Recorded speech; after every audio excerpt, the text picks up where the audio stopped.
नमस्कार स्टूडेंट, आज की इस वीडियो में स्वागत है आपका। और आज हम क्या स्टडी करेंगे पॉलिटिकल थ्योरी 11th की पॉलिटिकल थ्योरी बुक का चैप्टर 8 और लास्ट चैप्टर है ये। आज इसको हम समझेंगे और जानेंगे, और इस वाली बुक को यानी पॉलिटिकल थ्योरी वाली बुक को आज पूरी तरीके से खत्म करने जा रहे हैं। और इस चैप्टर में हम समझेंगे धर्मनिरपेक्षता को यानी सेकुलरिज्म को।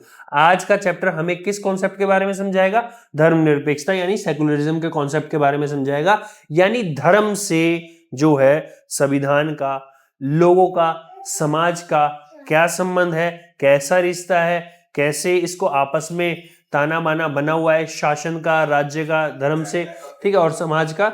तो इस एस्पेक्ट से जो हम समझेंगे आज के कॉन्सेप्ट को, वो धर्मनिरपेक्षता है कि धर्म को समाज में कैसे स्थापित किया गया और विभिन्न धर्म के बावजूद भी जो है लोग एक समाज में किस तरह जो है शांतिपूर्वक रह पाते हैं। ये धर्मनिरपेक्षता का कॉन्सेप्ट है। तो बिना देरी करे वीडियो को शुरू करते हैं और समझते हैं कि भाई सेकुलरिज्म होता क्या है और सेकुलरिज्म की भावना क्या होती है, और इस सेकुलरिज्म के शब्द को संविधान में क्यों डाला गया है, आखिर इसका जो है मकसद क्या था। चलिए, तो देखिए, हर चैप्टर की तरह इस चैप्टर को भी मैंने कुछ पॉइंट्स में डिवाइड कर रखा है कि इस अध्याय में यानी इस चैप्टर में what we learn in this chapter. तो चैप्टर 8 है धर्मनिरपेक्षता। तो इसमें कुछ 5 बातें हैं जो हम सीखेंगे आज। पहला, धर्मनिरपेक्षता क्या है, व्हाट इज सेकुलरिज्म। सेकंड, धर्मनिरपेक्ष राज्य की जरूरत क्यों है, why we need secular state, ठीक है। थर्ड, धर्मनिरपेक्ष राज्य की जो स्पेसिफिकेशन क्या होती है, विशेषताएं क्या होती है, वो हम सीखेंगे और समझेंगे। और western and Indian model of secularism भी हम समझेंगे और उसमें डिफरेंस को भी समझेंगे और अंतर करने की कोशिश करेंगे। पांचवा, हम समझेंगे कि भारतीय धर्मनिरपेक्षता की आलोचना यानी भारतीय इंडियन सेकुलरिज्म जो है उसका हम आज क्रिटिसिज्म भी करेंगे और बड़े अच्छे तरीके से करेंगे, बड़े लेवल पे करेंगे। ये चैप्टर जो है जो पूरे के पूरे जो कॉन्सेप्ट है किसका, जो लोकतांत्रिक देश है उसमें धर्मनिरपेक्षता की बहुत अहम भूमिका है। और किस लेवल की भूमिका रखता है, जैसे हम भारत का एग्जांपल ले, भारत विविधता में एकता वाला देश है। यहाँ अनेक धर्मों के लोग रहते हैं, अनेक भाषाओं के लोग रहते हैं, वो अनेक तरीके से अपने जो है इष्ट देवताओं को मानते हैं, ईश्वर को मानते हैं। तो उनकी मान्यता के बावजूद भी सब आपस में कैसे रह पाते हैं, वो इस चैप्टर का मूल मंत्र है। और ये लोकतंत्र को जो है स्ट्रॉन्ग करने का सबसे मजबूत पिलर में से एक है। तो बिना देरी करे अब मेन मुद्दे पे आते हैं कि आखिर धर्मनिरपेक्षता होता क्या है। तो धर्मनिरपेक्षता होता क्या है, देखिए, इसकी सामान्य समझ यानी जनरल जो डेफिनेशन है वो कुछ इस तरीके से है कि राज्य किसी एक धर्म का जो है पक्ष नहीं लेता, यानी कि राज्य का बेसिकली कोई धर्म ही नहीं होता, वो किसी एक धर्म की साइड ही नहीं लेता। उस राज्य में चाहे कितने भी धर्म हो, किसी भी राज्य की बात कर लो XYZ, अगर वहां धर्म है और वो राज्य धर्मनिरपेक्ष है तो वो राज्य किसी भी धर्म की साइड नहीं लेता है। उस राज्य के लिए हर धर्म जो है बराबर सम्मान के लायक होता है, ना किसी धर्म को ऊंची नजर से वो देखता है, ना किसी को नीचा वो मानता है। और लोगों को अपना धर्म मानने, अपना धर्म बदलने या कोई धर्म ना मानने की पूरी आजादी होती है उस राज्य में जो राज्य धर्मनिरपेक्ष होता है। और यही धर्मनिरपेक्षता की परिभाषा भी है कि राज्य का काम है किसी भी खास धर्म के नाम पर हो रहे अन्याय या दबाव का विरोध करना। मतलब राज्य किसी धर्म का साइड नहीं ले रहा है, बल्कि सभी धर्मों को फलने फूलने का बराबर हक दे रहा है। और इस दौरान अगर कोई विशेष धर्म अन्याय करने का काम करता है या दूसरे धर्म पे दबाव बनाने का काम करता है तो उसका विरोध भी करने का काम किसका होता है, राज्य का होता है, अगर वो धर्मनिरपेक्ष राज्य है तो। चाहे एक धर्म दूसरे धर्म पर हावी हो रहा हो या एक ही धर्म के अंदर कुछ लोग अपने व्यक्ति पर या दूसरे लोगों पर हावी हो रहे हो, तो भी राज्य क्या है, इस दबाव और अन्याय को कंट्रोल करने का काम करता है। तो बेसिकली धर्मनिरपेक्षता वो व्यवस्था है जिसमें सरकार सब धर्मों को बराबर मानती है, किसी का पक्ष नहीं लेती है और सबको अपने धर्म की स्वतंत्रता की आजादी देती है, स्वतंत्र रूप से अपने धर्म के पालन करने की आजादी देती है। यदि कोई व्यक्ति जो है वो धर्म को नहीं भी मानता है तो भी उसको स्वतंत्र रूप से अपने जीवन जीने की आजादी देती है कि वो धर्म का पालन नहीं करना चाहता तो कोई बात नहीं, ना करे, जैसे जीना है वैसे जिए। आगे बढ़ते हैं और समझते हैं इसको डिटेल में कि धार्मिक भेदभाव को रोकने का काम जो है वो धर्मनिरपेक्षता की जरूरत होती है।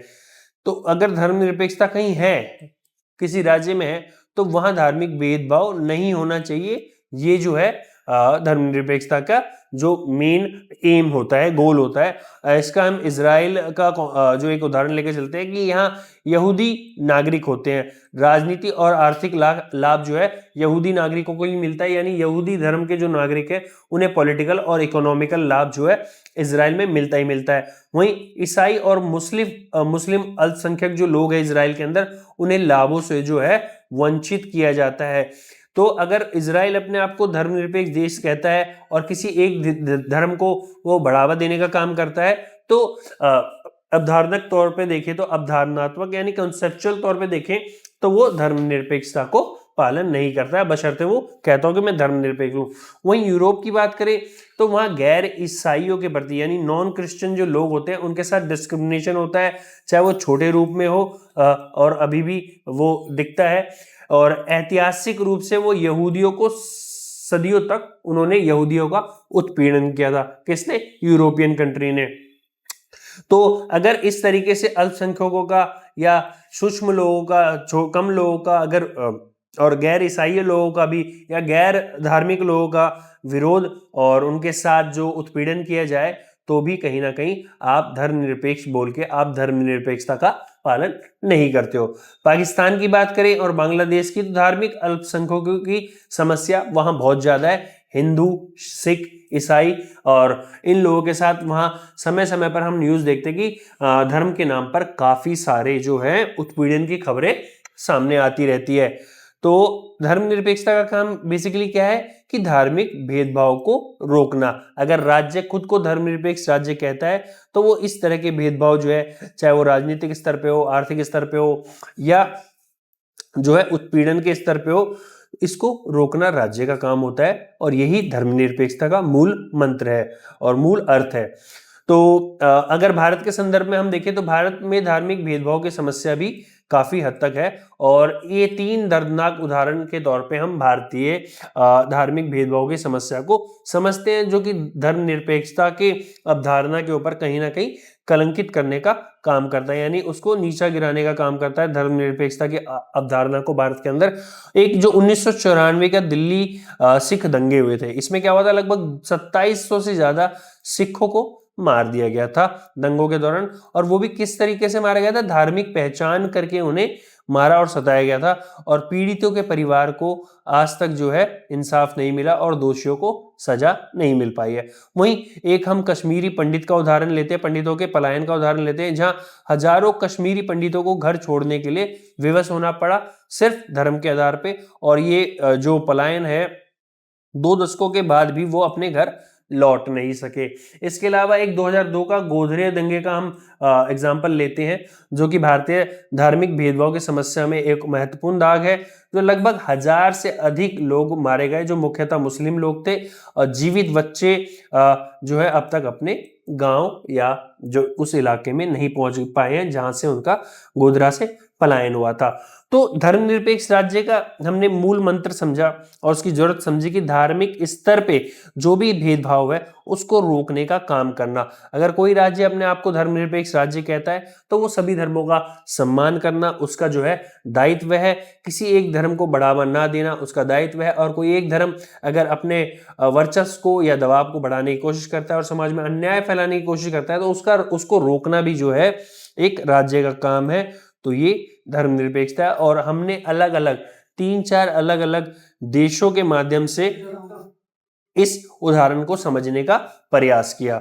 चलिए आगे बढ़ते हैं और समझते हैं। देखिए सभी घटनाओं में समानता क्या थी? जो अभी हमने 3-4 जो घटनाएं ली उनमें सभी उदाहरणों में धार्मिक पहचान के कारण लोगों के साथ भेदभाव हुआ, एक धार्मिक समूह के लोगों के साथ भेदभाव हुआ और नागरिकों को बुनियादी आजादी से जो है वंचित करने का काम किया गया।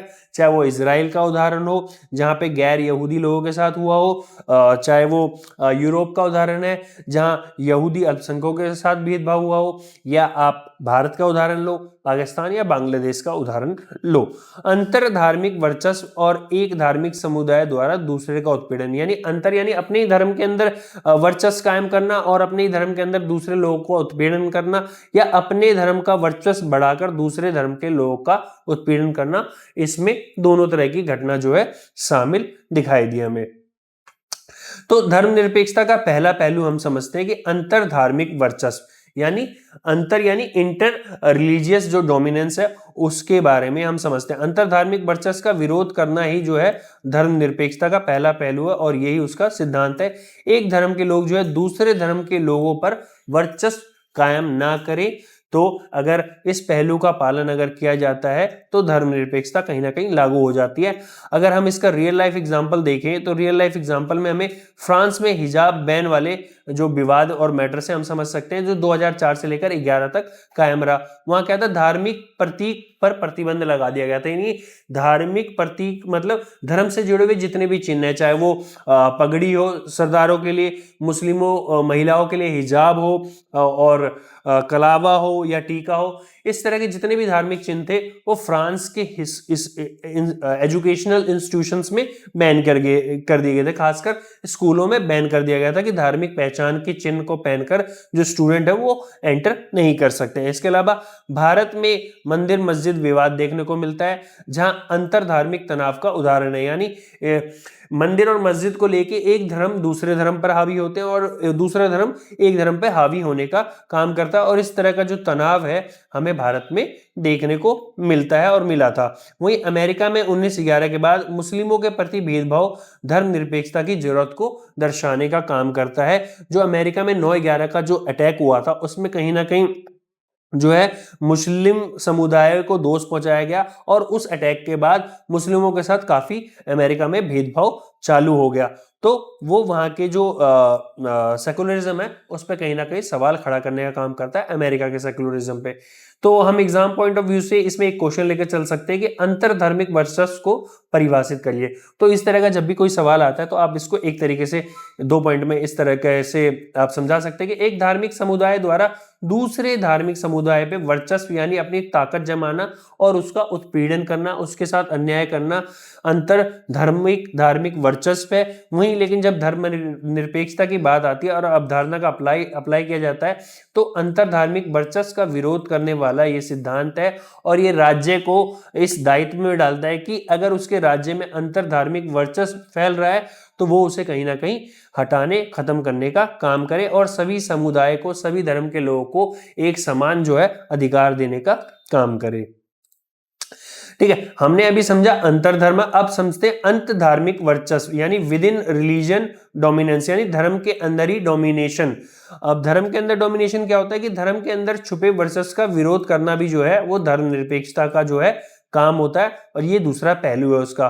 समान धर्म के अंदर भेदभाव को रोकना है, यानी एक ही धर्म के अंदर अलग अलग तरीके से हो रहे भेदभाव, जो एक ही धर्म के अंदर अगर 5 अलग लोग हैं और पांचों अलग अलग कैटेगरीज से रहते हैं और उनमें अगर एक इंसान दूसरे इंसान के साथ भेदभाव करता है तो उस तरह के भेदभाव को भी, धार्मिक भेदभाव को भी रोकने का काम करना जो है वो धर्मनिरपेक्षता का दूसरे पहलू में से एक है। अब एग्जाम्पल के तौर पे हम समझ ले कि देखिए जैसे भारत है, भारत के अंदर हिंदू मुस्लिम सिख ईसाई रहते हैं और उन धर्मों के अंदर भी काफी सारे धर्म है। एग्जाम्पल के तौर पे जो हिंदू धर्म है उसके अंदर जो है ब्राह्मण भी है, क्षत्रिय भी है, शूद्र भी है और वैश्य, ऐसे करके कैटेगरीज बांट रखी है, जिसमें schedule caste, schedule tribes, other backward class. तो जो माना जाता है, और खबरों के हवाले से मैं बता रहा हूं कि काफी ऐसी खबरें आती है कि आज भी खासकर राजस्थान जैसे राज्य से कि अगर कोई निचली जाति का व्यक्ति अपनी शादी में घोड़े का इस्तेमाल करता है तो वहां के जो ऊंची जाति के लोग हैं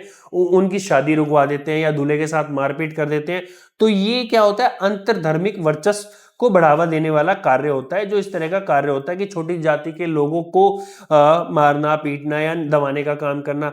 अभी हाल ही में एक और खबर आई थी कि मतलब कि शेड्यूल कास्ट के लोगों ने अपना जो है धार्मिक प्रवचन के लिए कार्यक्रम जो है गठित किया, और उस कार्यक्रम में उन्होंने अपनी छोटी जाति के लोगों को प्रवचन देने के लिए बुलाया, जो धार्मिक प्रवचन देते हैं, जो बाबा लोग होते हैं। तो वो जो छोटी जाति के लोगों ने धार्मिक प्रवचन का जो है संगठित किया और उसमें वो बाबा प्रवचन देने आया। तो वहां पे जो आसपास के बड़े जाति के लोग थे उन्होंने आके वो बाबा को तो पीटा ही पीटा जो प्रवचन देने के लिए आया था, और बाकी लोगों को भी पीट दिया कि तू हमारे धर्म पे ज्ञान देगा, तेरी हिम्मत कैसे होगी। तो यही होता है अंतधर्मिक वर्चस्व। तो धर्म के अंदर जो छुपा हुआ वर्चस्व है उसका विरोध करना जो है धर्मनिरपेक्षता का दूसरा पहलू होता है, यानी समान, यानी एक ही धर्म के अंदर भेदभाव को रोकना। तो क्या धर्म सिर्फ सकारात्मक है? क्या धर्म सिर्फ सकारात्मक है, यानी धर्म के अंदर जो कार्य हैं वो सारे सारे पॉजिटिव होते हैं? तो इस पे क्या है कि कार्ल मार्क्स कहता है कि कुछ लोग में, कार्ल मार्क्स खासकर, कि वो धर्म जन समुदाय के लिए अफीम का काम करता है, यानी धर्म को वो एक नशा मानता है। कार्ल मार्क्स का कहना है कि जो जितना ज्यादा अपने धर्म को फॉलो करता है वो उतने ज्यादा नशे में चला जाता है। जब बुनियादी जरूरतें पूरी होंगी तो धर्म खत्म हो जाएगा, यानी सबको बेसिक नीड्स की जितनी चीजें हैं, लाइक जो है शिक्षा, स्वास्थ्य, रोजगार, आवास, ये सारी चीजें अगर लोगों को दे दी, सभी लोगों को, तो ये धर्म का जो मुद्दा है ये अपने आप खत्म हो जाएगा। लेकिन अगर सच रूप में देखें तो धर्म जो है वो जरूरी है। जरूरी क्यों है? मानवता की सीमाएं तय करने के लिए जरूरी है। बीमारी, मृत्यु, दुर्घटना, अलगाव, हर स्थिति में जो है धर्म कहीं ना कहीं काम आता है। धर्म क्या करता है? कला, दर्शन, दुख, दर्द, सभी के प्रतीक को जो है स्पष्ट करने का काम करता है, और आपस में कहीं ना कहीं समाज को देखते हैं हम तोड़ने का काम कर रहा है, लेकिन जोड़ने का काम भी यही करता है। तो बेसिकली जो कार्ल मार्क्स की बात हम समझें तो कार्ल मार्क्स का कहना है कि भाई जन समुदायों में वो जो है नशा भरने का काम करता है। लेकिन अगर देखा जाए तो धर्म को एक लेवल तक अगर यूज किया जाए, यानी धर्म को अपने घर तक सीमित रखा जाए, तो धर्म जो है समुदायों को जोड़ने का भी काम करता है। लेकिन जब धर्म जो है घर से बाहर निकल जाता है तभी अंतधर्मिक वर्चस्व और अंतरधर्मिक वर्चस्व जैसी घटनाएं हमें देखने को मिलती है। ठीक है, अब धर्म की समस्या क्या है? अब धर्म क्या करता है कि भाई दो लेवल पर भेदभाव भी करने का काम करता है। एक लैंगिक स्तर पर भेदभाव करने का काम करता है, जो पुरुष स्त्री को समान नजर से देखने वाला धर्म नहीं है। यानी कि वो कई धर्म ऐसे हैं कि भाई स्त्री और पुरुष को समान नजरों से नहीं देखते, दोनों के साथ कहीं ना कहीं ऊंच नीच करने का काम करते हैं। महिलाओं के प्रति असमानता होती है, और ये महिलाओं के प्रति असमानता किसी एक विशेष धर्म में नहीं है, लगभग सभी धर्मों में, लगभग सभी धर्म कहीं ना कहीं महिलाओं को कमजोर समझने की कोशिश करते हैं। ऐसा उन पे इल्जाम भी लगाया जाता है, और ये उस धर्म की समस्या भी है। वहीं दूसरा जातिगत भेदभाव या जातीय भेदभाव। हिंदू धर्म में दलितों को मंदिर में प्रवेश से रोकना, ये एक सबसे कॉमन एग्जाम्पल है। और कुछ राज्यों में महिलाओं को जो है मंदिर में प्रवेश से वर्जित करना। इसी के साथ साथ अन्य धर्मों में भी जो है महिलाओं के साथ निचले स्तर का भेदभाव करना जो है ये धर्म की समस्या का हिस्सा माना जाता है। और ये अंतधर्मिक वर्चस्व का जो है एक पहलू है, जिसे खत्म करने का काम जो है धर्मनिरपेक्षता का होता है। तो धर्म की एक और समस्या है कि वो संगठित धर्म की समस्या है। संगठित धर्म की, जो संगठित है धर्म, जब धर्म संगठन बनाता है तो वो रूढ़िवादी हिस्सा भी उसके ऊपर हावी हो जाता है। रूढ़िवादी हिस्सा ये ऐसा हिस्सा जो जो जो गलत होता है लेकिन वो सदियों से चलता आ रहा होता है, जहां असहमति बर्दाश्त नहीं करता। यानी किसी गलत चीज को कोई व्यक्ति ठीक करने की कोशिश करता है तो वो जो असहमति उत्पन्न होती है वो उसको रूढ़िवादी समाज या वो हिस्सा वो उसे बर्दाश्त नहीं करता है। एग्जाम्पल के तौर पे धार्मिक रूढ़िवादी देश के अंदर और बाहर खतरा। धार्मिक रूढ़िवाद जो है अमेरिका मानता है कि धार्मिक रूढ़िवाद देश के अंदर और बाहर दोनों जगह खतरा है। तो धार्मिक रूढ़िवादिता का जो खात्मा होना, यानी धर्म के नाम पे जो अजीबोगरीब चीजों को मान लेना और बुरी चीजों को भी आगे बढ़ावा देना, वो गलत है। ठीक है, और संप्रदायों में विभाजन हो जाना, संप्रदायों में नहीं गुटों में विभाजित हो जाना। धर्म की ये भी समस्या है कि कई धर्म जो है संप्रदाय के अंदर टूट जाते हैं, आपसी हिंसा करते हैं और विभिन्न मत रखते हैं, और रखने वाले अल्पसंख्यकों का जो है उत्पीड़न करते हैं। कि धर्म खुद एक तरीके से काफी हिस्सों में बढ़ जाते हैं, छोटे छोटे धर्म के अंदर अलग अलग गुट बन जाते हैं, और वो गुट बनने के बाद जो उसके अंदर जो छोटा गुट होता है वो उसके साथ उत्पीड़न करना चालू कर देते हैं। तो धर्म की जो है ये कुछ चार समस्या मैंने आपको बताई। एक लैंगिक भेदभाव की समस्या, जातीय भेदभाव की समस्या, और तीसरा संगठित धर्म की समस्या, जो धर्म जो संगठित हो जाता है फिर वो रूढ़िवादी हो जाता है, और रूढ़िवादी होने से वो जो असहमति बर्दाश्त नहीं करता, जिससे वो हिंसक प्रवृत्ति का हो जाता है। वहीं धर्म का संप्रदायों में विभाजित हो जाना, यानी कई गुटों में विभाजित हो जाना, और इस तरीके से वो विभाजन हो जाता है, तो वो अपने ही धर्म के अंदर अल्पसंख्यकों का जो है उत्पीड़न करना चालू कर देता है, क्योंकि वो जो विभाजन होता है तो वो हिस्सा जो है मत मानता नहीं है, तो नहीं मानता तो उसका उत्पीड़न करना जरूरी नहीं है, क्योंकि धर्मनिरपेक्षता यही कहता है कि भाई कोई भी किसी भी धर्म का पालन कर सकता है, किसी भी धर्म को छोड़ सकता है, इसके अलावा वो चाहे तो धर्म माने या ना माने, वो उसका हक है। ठीक है, तो आप उसके हक को छीन नहीं सकते, और धर्मनिरपेक्षता अगर राज्य में है तो अंत धार्मिक वर्चस्व का खत्म होना जरूरी है। तो धर्मनिरपेक्षता की परिभाषा हम दूसरे पहलू से समझे, जो अंत धार्मिक वर्चस्व की बात से, तो अंत धार्मिक वर्चस्व का विरोध करना जो है धर्मनिरपेक्षता की परिभाषा है, और धर्म के अंदर वर्चस्व को चुनौती देना, खत्म करना तो है ही है, विरोध करना है ही है, और उसको चुनौती दे के खत्म करना है। धर्मनिरपेक्ष समाज कैसा होना चाहिए अब हम समझते हैं। देखिए, ये जो दो पहलू जो हमने समझे, पहला क्या था, इंटर रिलीजियस डोमिनेशन, और दूसरा है इंटर रिलीजियस डोमिनेशन, यानी अंत धार्मिक वर्चस्व। इन दोनों वर्चस्व को दोनों तरह के वर्चस्व से जो राज्य का मुक्त होना ही जो है धर्मनिरपेक्ष समाज का निर्माण करने का काम करता है। और इसका धर्मनिरपेक्ष समाज कैसा होना चाहिए, इसका सकारात्मक पहलू क्या है, धर्मों के अंदर ही आजादी होनी चाहिए, और विभिन्न धर्मों के बीच और अंदर जो है समानता होनी चाहिए। यदि कोई जो है धर्म नहीं मानता तो उसको भी आजादी होनी चाहिए। तो हर तरह के सोच को आजादी होना धार्मिक स्तर पे, यही धर्मनिरपेक्षता का पहलू है। इसका असल जीवन का हम उदाहरण समझते हैं। तो असल जीवन के उदाहरण में देखो, सबरीमाला मंदिर विवाद है एक, जो 2018 का है और करंट में भी चल रहा है। महिलाओं के प्रवेश पर प्रतिबंध लगा दिया गया था, कहाँ, मंदिरों में। तो सुप्रीम कोर्ट ने इस प्रतिबंध को हटा दिया। ये धर्म के अंदर ही जो है वर्चस्व था, और इसका विरोध किसके द्वारा हुआ, जो न्यायपालिका द्वारा हुआ, यानी राज्य के शासन द्वारा हुआ। और वहीं हम एक 3 तलाक का मुद्दा है, इसमें क्या था कि मुस्लिम महिलाओं के अधिकार का हनन हो रहा था, तो कानून बनाकर इस प्रोसेस को जो है राज्य ने खत्म कर दिया। ये भी अंतर धार्मिक सुधार का एक मामला था। वहीं हमने देखा कि भाई सती प्रथा जो है बैन की गई राजा राम मनोहर राय द्वारा, और ये हिंदू धर्म के अंदर जो है सुधार का एक जो है अच्छा स्वरूप दिखाने का काम करता है।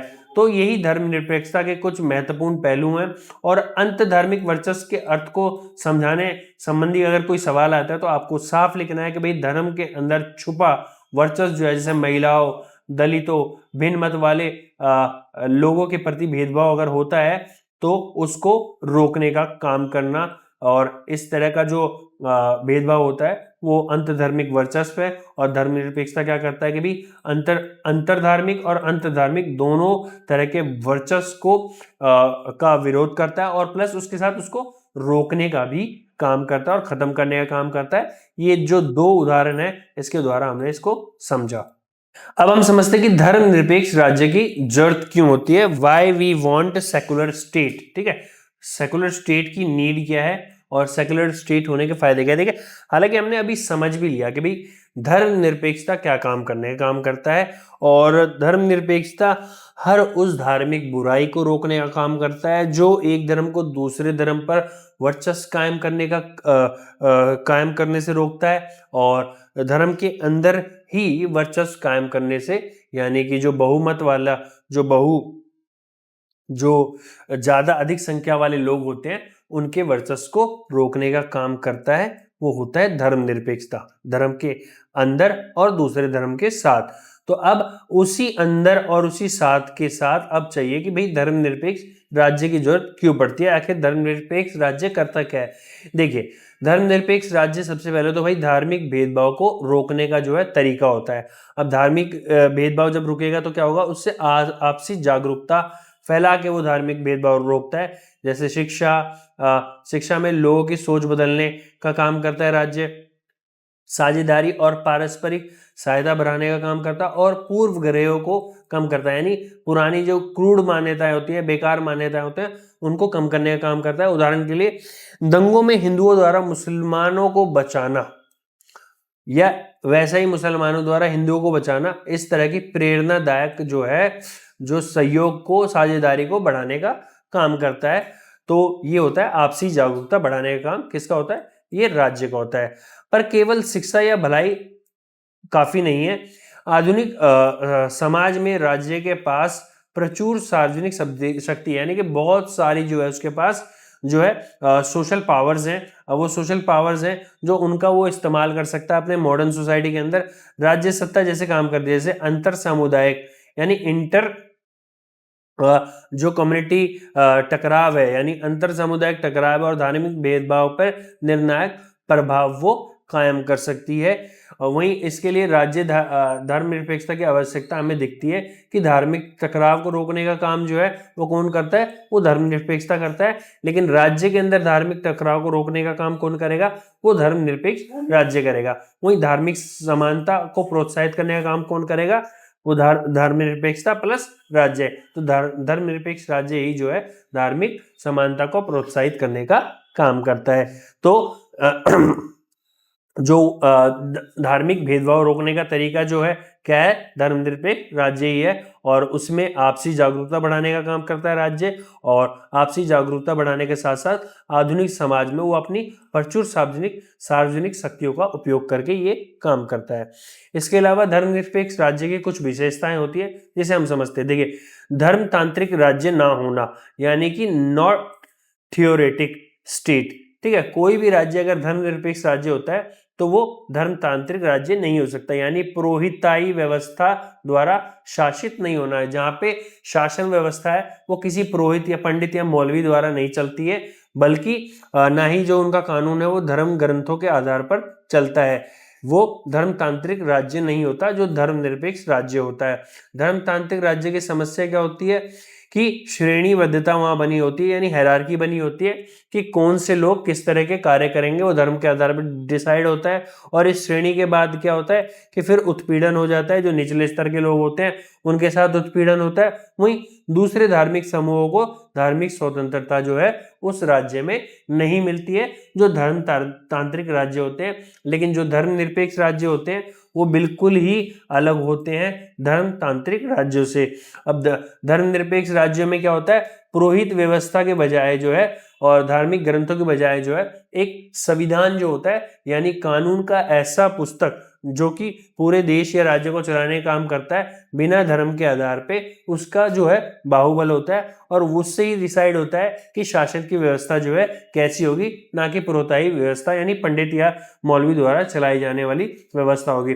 उदाहरण के तौर पे हम समझे तो मध्यकालीन यूरोप में जो है जो धर्मतांत्रिक व्यवस्था थी, पॉप की राज्य सत्ता वहां पे चलती थी। वहीं तालिबान राज्य में, अफगानिस्तान में धार्मिक और राजनीतिक संस्थाओं के बीच जो है अलगाव का अभाव है, यानी कि वहां पे भी धर्मतांत्रिक जो है यानी थ्योरेटिक जो है स्टेट हमें देखने को मिलता है।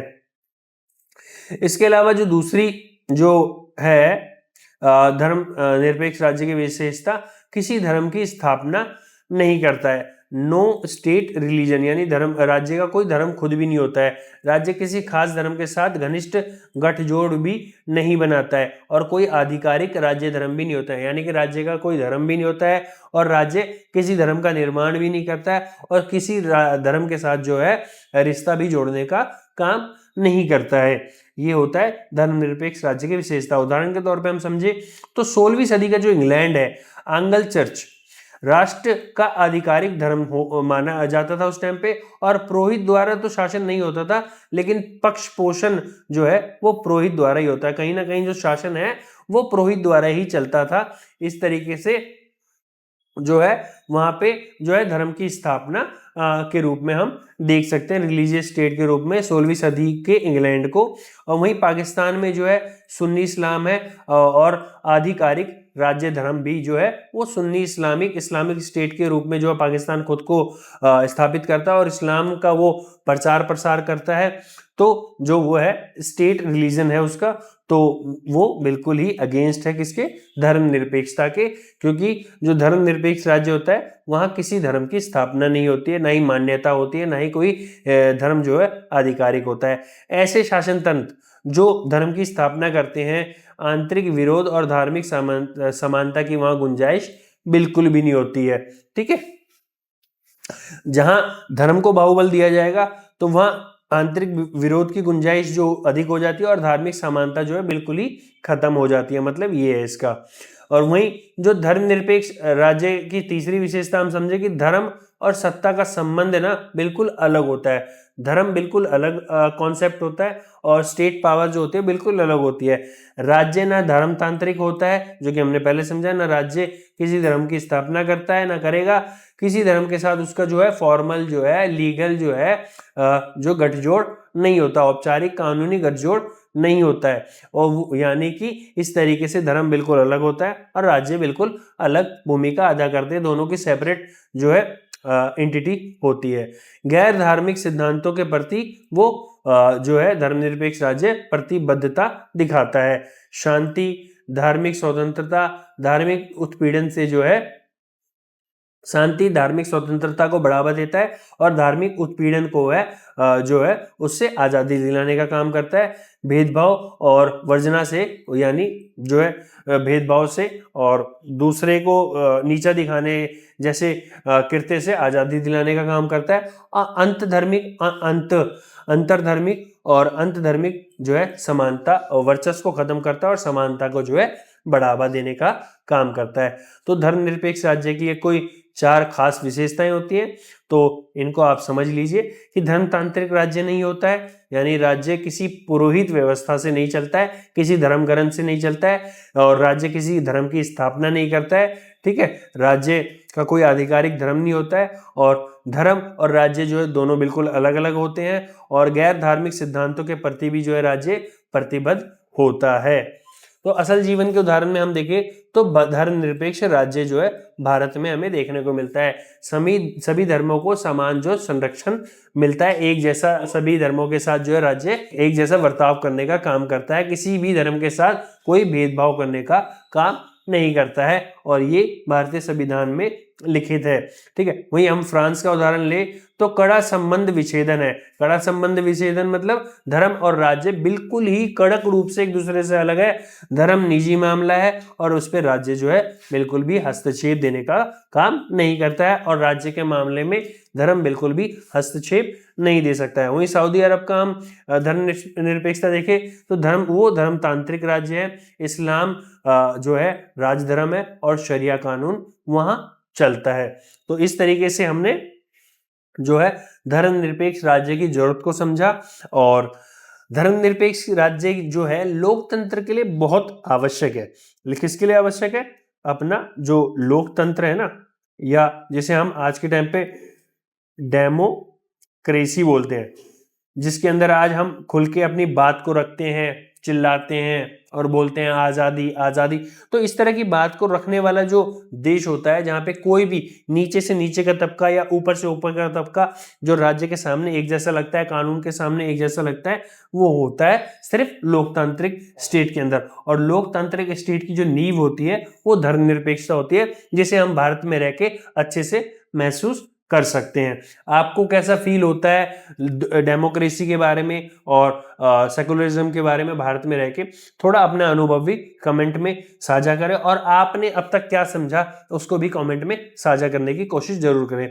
तो एग्जाम पॉइंट ऑफ व्यू से धर्मनिरपेक्ष राज्य की विशेषता बताओ जैसा अगर कोई सवाल होता है तो राज्य ना धर्मतांत्रिक होता है, राज्य का कोई धर्म नहीं होता और धर्म से पूरी तरीके से विच्छेदन होता है, यानी अलगाव होता है, राज्य अलग होता है और धर्म बिल्कुल अलग होता है। गैर धार्मिक सिद्धांत को भी जो है बढ़ावा दिया जाता है, जिसमें शांति, स्वतंत्रता, समानता आदि जैसे मूल्य जो कि होते हैं। ठीक है, अब हम समझते हैं कि धर्मनिरपेक्षता का यूरोपीय मॉडल क्या है। यूरोपीय मॉडल समझते हैं हम धर्मनिरपेक्षता का, इसे वेस्टर्न मॉडल के नाम से भी जाना जाता है। पश्चिमी मॉडल पश्चिमी और अमेरिकी धर्मनिरपेक्षता को हम समझते हैं। तो मुख्य विचार क्या है? पारस्परिक निषेध यानी म्यूचुअल एक्सक्लूजन, धर्म को और राज्य को पूरी तरीके से एक दूसरे से अलग कर देना पश्चिमी और अमेरिकी धर्मनिरपेक्षता है। यानी धर्म और राज्य पूरी तरीके से एक दूसरे से अलग होंगे। राज्य सत्ता धर्म के मामले में बिल्कुल भी हस्तक्षेप नहीं करेगी, ये पश्चिमी मॉडल है। धर्म राज्य सत्ता के मामले में दखल नहीं देगा, ये हमें अमेरिकी धर्मनिरपेक्षता में देखने को मिलता है। यानी दोनों के अपने ठीक, यानी कि दोनों के अपने अलग अलग क्षेत्र हैं और अलग अलग दोनों की सीमाएं होती है, और दोनों को बताया गया है कि भाई दोनों एक दूसरे की सीमाओं में हस्तक्षेप जो है वो बिल्कुल भी नहीं करेंगे। तो राज्य क्या नहीं कर सकता है? पश्चिमी वेस्टर्न सेकुलरिज्म में हम देखते हैं तो राज्य क्या है, धार्मिक आधार पर नीति नहीं बना सकता किसी धर्म को कंट्रोल करने के लिए या बढ़ाने के लिए। कोई नीति पूर्णतः धार्मिक तर्क के आधार पर नहीं बन सकती है। धार्मिक वर्गीकरण नहीं किया जा सकता। किसी भी सार्वजनिक नीति की बुनियाद जो है वो धार्मिक वर्गीकरण के यानी धर्म के विभाजन के आधार पर, धर्म के आधार पर लोगों को बांटकर कोई भी पॉलिसी नहीं बन सकती समाज के लिए। तो ये होता है वेस्टर्न सेकुलरिज्म। धार्मिक संस्थाओं को जो है मदद नहीं करना, किसी भी तरह की हेल्प नहीं करना धार्मिक संस्थाओं को। राज्य किसी धार्मिक संस्थाओं को सहायता नहीं देगा, वो किसी भी तरीके का सहायता होता है, खासकर जो होता है आर्थिक सहायता। और धार्मिक समुदाय द्वारा चलाए जाने वाले शैक्षणिक संस्थाओं को वित्तीय सहयोग जो है वो स्टेट नहीं देगा, वो खुद चलेंगे जैसे मर्जी चले, वो उनकी इच्छा है, जो उनको चलाना चाहते हैं वो चला सकते हैं, राज्य उन्हें रोकेगा नहीं। और राज्य फिर क्या नहीं कर सकता? तीसरा काम है धर्म की गतिविधियों में व्यवधान यानी कि जो है रोक टोक वो नहीं कर सकता है। अगर कोई फाइनेंशियल हेल्प नहीं कर रहा है तो आप रोक टोक भी नहीं करोगे। जब तक धार्मिक गतिविधियां देश के कानून और व्यापक सीमा के अंदर हो और सभी कानूनों का पालन कर रही हो तो वह अपने हिसाब से चल सकती है। राज्य कोई हस्तक्षेप नहीं करेगा, राज्य उसके अंदर व्यवधान पैदा नहीं कर सकता। ठीक है, उदाहरण के तौर पे हम समझे तो अगर धार्मिक संस्था महिलाओं को पुरोहित बनने से रोकती है तो राज्य जो है इसमें समानता के अधिकार को लागू करके ऐसा नहीं कह सकते कि राज्य इसे लागू करवा सके। अगर धार्मिक समुदाय अपने भिन्न मतावलियों यानी अपने से अलग अनुयायियों का बहिष्कार करता है तो राज्य यहाँ पे चुप रहेगा, वो बोल नहीं सकता कि भाई आप इसका बहिष्कार क्यों कर रहे हो। अगर कोई धर्म अपने सदस्यों को मंदिर के गृह भाग में प्रवेश करने से रोकता है तो यहाँ पे भी जो राज्य जो है वो बिल्कुल चुप रहता है, क्योंकि ये उसका खुद का अपना मामला है उस धर्म का, और धर्म एक निजी मामला है, राज्य संस्था इसके लिए कोई कानून नहीं बना सकती। तो वेस्टर्न जो सेकुलरिज्म है या पश्चिमी अमेरिकी धर्मनिरपेक्षता है वो इस रूप में हमें देखने को मिलती है। इसमें हम देखते हैं कि भी जो राज्य है और धर्म है वो बिल्कुल अलग है, दोनों का कंट्रोल एक दूसरे से अलग है, दोनों एक दूसरे पे कंट्रोल नहीं जमा सकते, दोनों एक दूसरे की हेल्प नहीं कर सकते हैं। तो और खासकर राज्य हेल्प नहीं कर सकता, ये हमें देखने को मिलता है। तो अब हम समझते हैं कि स्वतंत्रता और समानता की व्याख्या जो है पश्चिमी और अमेरिकी धर्मनिरपेक्षता में कैसे की गई है। तो स्वतंत्रता का मतलब अब तक हमने समझा, आपने पढ़ा भी और मैंने पढ़ाया भी कि व्यक्तियों की जो स्वतंत्रता है वो स्वतंत्रता होती है, और समानता है व्यक्तियों के बीच जो समानता होती है वो समानता होती है। समुदाय आधारित अधिकारों की कोई उसमें जो है गुंजाइश नहीं होती है। तो जो यहाँ पे पश्चिमी मॉडल में जो है व्यक्तियों की जो स्वतंत्रता है उसकी अपनी स्वतंत्रता है, और जो व्यक्तियों के बीच समानता है उनकी अपनी समानता है, और समुदाय आधारित अधिकारों में उनकी कोई गुंजाइश नहीं है, कोई एक्स्ट्रा उनको अधिकार जो है समुदाय में यानी कम्युनिटी में नहीं मिलते हैं। तो पश्चिमी समाज का थोड़ा इतिहास समझते हैं कि उन्होंने इस तरह का जो है धर्मनिरपेक्षता का निर्माण क्यों किया है। तो यहूदियों को छोड़कर, जो यहूदी है जो इजराइल में रहते हैं उनको छोड़कर अधिकांश काफी हद तक धार्मिक रूप से सजातीय थे, यानी एक जाति के थे। केंद्र में अंतर धार्मिक वर्चस्व रहता था, यानी अंतर यानी धर्म के अंदर ही जो वर्चस्व है एक गुट का दूसरे गुट के ऊपर वो रहता था। और वैयक्तिक स्वतंत्रता के लिए चर्च से राज्य संबंध विच्छेद जरूरी था। इसलिए धर्म के अंदर जो भी जो वर्चस्व था उसमें क्या है कि व्यक्तिगत स्वतंत्रता के रूप में, अपनी निजी स्वतंत्रता के रूप में जो चर्च का था वो राज्य से अलग होना जरूरी था, ताकि अंतर धार्मिक वर्चस्व जो है वो ज्यादा उस पर रोक टोक ना लगाई जा सके। तो अंतर धार्मिक स्वतंत्रता और अल्पसंख्यकों के अधिकार के प्रति प्रायः उपेक्षित रहते थे। जो वेस्टर्न सेकुलरिज्म था वो बिल्कुल मौन रहता था, वो अंतर धार्मिक समानता के जब भी सवाल उठता था तो भी चुप रहता था, और अल्पसंख्यकों का जो सवाल उठता था तो भी चुप रहता था, और अंत धार्मिक वर्चस्व को रोकने का भी वो काम नहीं करता था।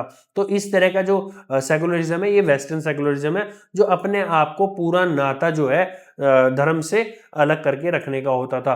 तो राज्य समर्थित धार्मिक सुधार की यहाँ पे इस तरीके से हमें कोई गुंजाइश नहीं देखने को मिलती थी। कहाँ नहीं देखने को मिलती थी? हमें अमेरिकी धर्मनिरपेक्षता या वेस्टर्न सेकुलरिज्म में पारस्परिक निषेध के विचार से सीधा ये वाली धारणा जो है निकल के सामने आती है। तो एक केस स्टडी है, केस स्टडी में जो है क्या है, केमाल अतातुर्क की धर्मनिरपेक्षता की हम बात करेंगे, जो कि तुर्की में उन्होंने शासक के तौर पे तुर्की में उन्होंने अपनी हिसाब की धर्मनिरपेक्षता को अप्लाई करने की कोशिश की। अतातुर्क का जो दृष्टिकोण था या जो नजरिया था वो 20वीं सदी की जो है शुरुआत में था, प्रथम मध्य में, पहले मध्य में था, जो 20वीं सदी के पहले मध्य में। तो उन्होंने क्या किया था कि धर्म में सक्रिय हस्तक्षेप के जरिए दमन की हिमायत को जो है बढ़ाया था, यानी कि धर्म में ही सक्रिय पूरी तरीके से हस्तक्षेप देना उन्होंने चालू कर दिया था, और दमन करके उन्होंने पूरा कंट्रोल करना चालू कर दिया था। उन्होंने क्या किया था कि संगठित धर्म जो थे सैद्धांतिक दूरी की बजाय उन्होंने नजदीकियां बढ़ाने लग गए थे, संगठित धर्म से नजदीकियां बढ़ाने लगे थे। अतातुर्क के धर्मनिरपेक्षता के प्रति उन्होंने क्या कदम उठाया था, उनका उद्देश्य क्या था कदम उठाने का? पहले ये समझते हैं कि तुर्की को आधुनिक और धर्मनिरपेक्ष राज्य बनाने का उन्होंने सोचा था। किसने सोचा था? केमाल अतातुर्क ने सोचा था। तो खिलाफत को वो खत्म करना चाहते थे तुर्की में, तो इसलिए वो पहले आधुनिक बनाना चाहते थे, धर्मनिरपेक्ष बनाना चाहते थे, और खिलाफत को खत्म करना चाहते थे, और पारंपरिक सोच से वो बिल्कुल नाता तोड़ना चाहते थे। जो रूढ़िवादी जो सोच थी उसको खत्म करना चाहते थे। ये बेसिकली इनकी सोच अच्छी थी, लेकिन इन्होंने क्या किया, उसमें धर्म में सक्रिय पूरे का पूरा उसका दमन करने का काम कर दिया, वर्चस्व बनाने का काम कर दिया, और जो धर्म से दूरी बनाने के बजाय उसे उसमें घुसने का काम किया। अब इन्होंने किया क्या? मुसलमानों द्वारा पहने जाने वाली पारंपरिक फेज टोपी पर उन्होंने वहां रोक लगा दी तुर्की के अंदर। ठीक है, पश्चिमी पोशाकों को इन्होंने बढ़ावा दे दिया, कि इनका मानना था कि भाई जो सेकुलरिज्म है वो वेस्टर्न जो है क्लोथ्स को पहनने से आएगा, स्त्री और पुरुष दोनों के लिए। तुर्की पंचांग की जगह उन्होंने जो तुर्की कैलेंडर था उसको हटा के पश्चिमी ग्रेगियन पंचांग जो है लागू कर दिया, और नई तुर्की जो है वर्णमाला जो है इन्होंने लागू करवा दी, और जो कि क्या थी, संशोधित लेटिन रूप में थी 1928 के अंदर। इससे क्या हुआ कि उनकी जो निजी संस्कृति थी, जो तुर्की की निजी संस्कृति थी या उनकी जो धार्मिक व्यवस्था थी, उसको केमाल अतातुर्क ने पूरी तरीके से खत्म करने का ही कोशिश कर लिया। उनकी सोच भले ही कितनी अच्छी थी कि भाई तुर्की को आधुनिक बनाना है या धर्मनिरपेक्ष बनाना है, खिलाफत को खत्म करना है और पारंपरिक सोच को खत्म करना है, लेकिन उसके साथ साथ उन्होंने क्या किया, धर्म को ही खत्म करना चालू कर दिया और धार्मिक आजादी को ही खत्म करना चालू कर दिया। उन्होंने संस्कृति को ही तहस नहस करना चालू कर दिया। इसके लिए उन्होंने खुद का नाम बदल दिया। उनका नाम मुस्तफा केमाल पाशा था, जिससे उन्होंने केमाल अतातुर्क कर लिया। अतातुर्क मतलब तुर्कों का पिता नाम रख लिया। अब इससे समस्या काफी उत्पन्न हुई। समस्या क्या उत्पन्न हुई?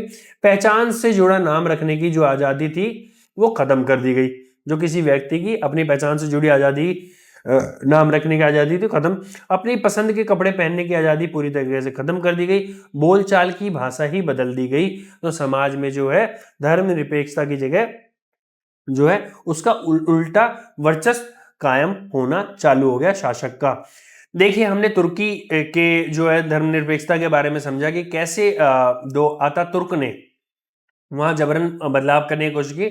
उसकी हम भारतीय धर्मनिरपेक्षता से थोड़ा अंतर करने की कोशिश करते हैं। तो अतातुर्क की धर्मनिरपेक्षता क्या थी? अत्यंत हस्तक्षेपकारी थी और उत्पीड़नकारी थी। वो धार्मिक जो वर्चस्व को खत्म नहीं करना चाहता था, वो धर्म को पूरा का पूरा बदलना ही चाहता था, पूरा समाज को बदलना चाहता था, पूरी इनको संस्कृति को ही बदलना चाहता था अपने लोगों की।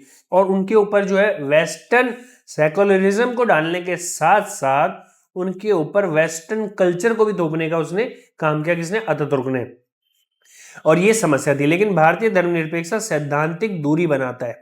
क्या सैद्धांतिक दूरी पर आधारित है और हस्तक्षेप केवल वर्चस्व को रोकने के लिए।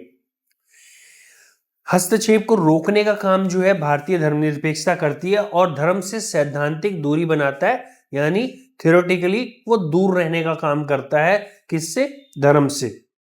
अब ना ही हम यहाँ पे किसी धर्म को भारतीय धर्मनिरपेक्षता क्या है, भारत के धर्म के किसी भी कृत्य को रोकने का काम नहीं करती, किसी भी संस्कृति या किसी भी पहलू को खत्म करने का काम नहीं करती, जब तक वो राज्य के कानून या राज्य के लोक या राज्य की लोक व्यवस्था के खिलाफ होता है।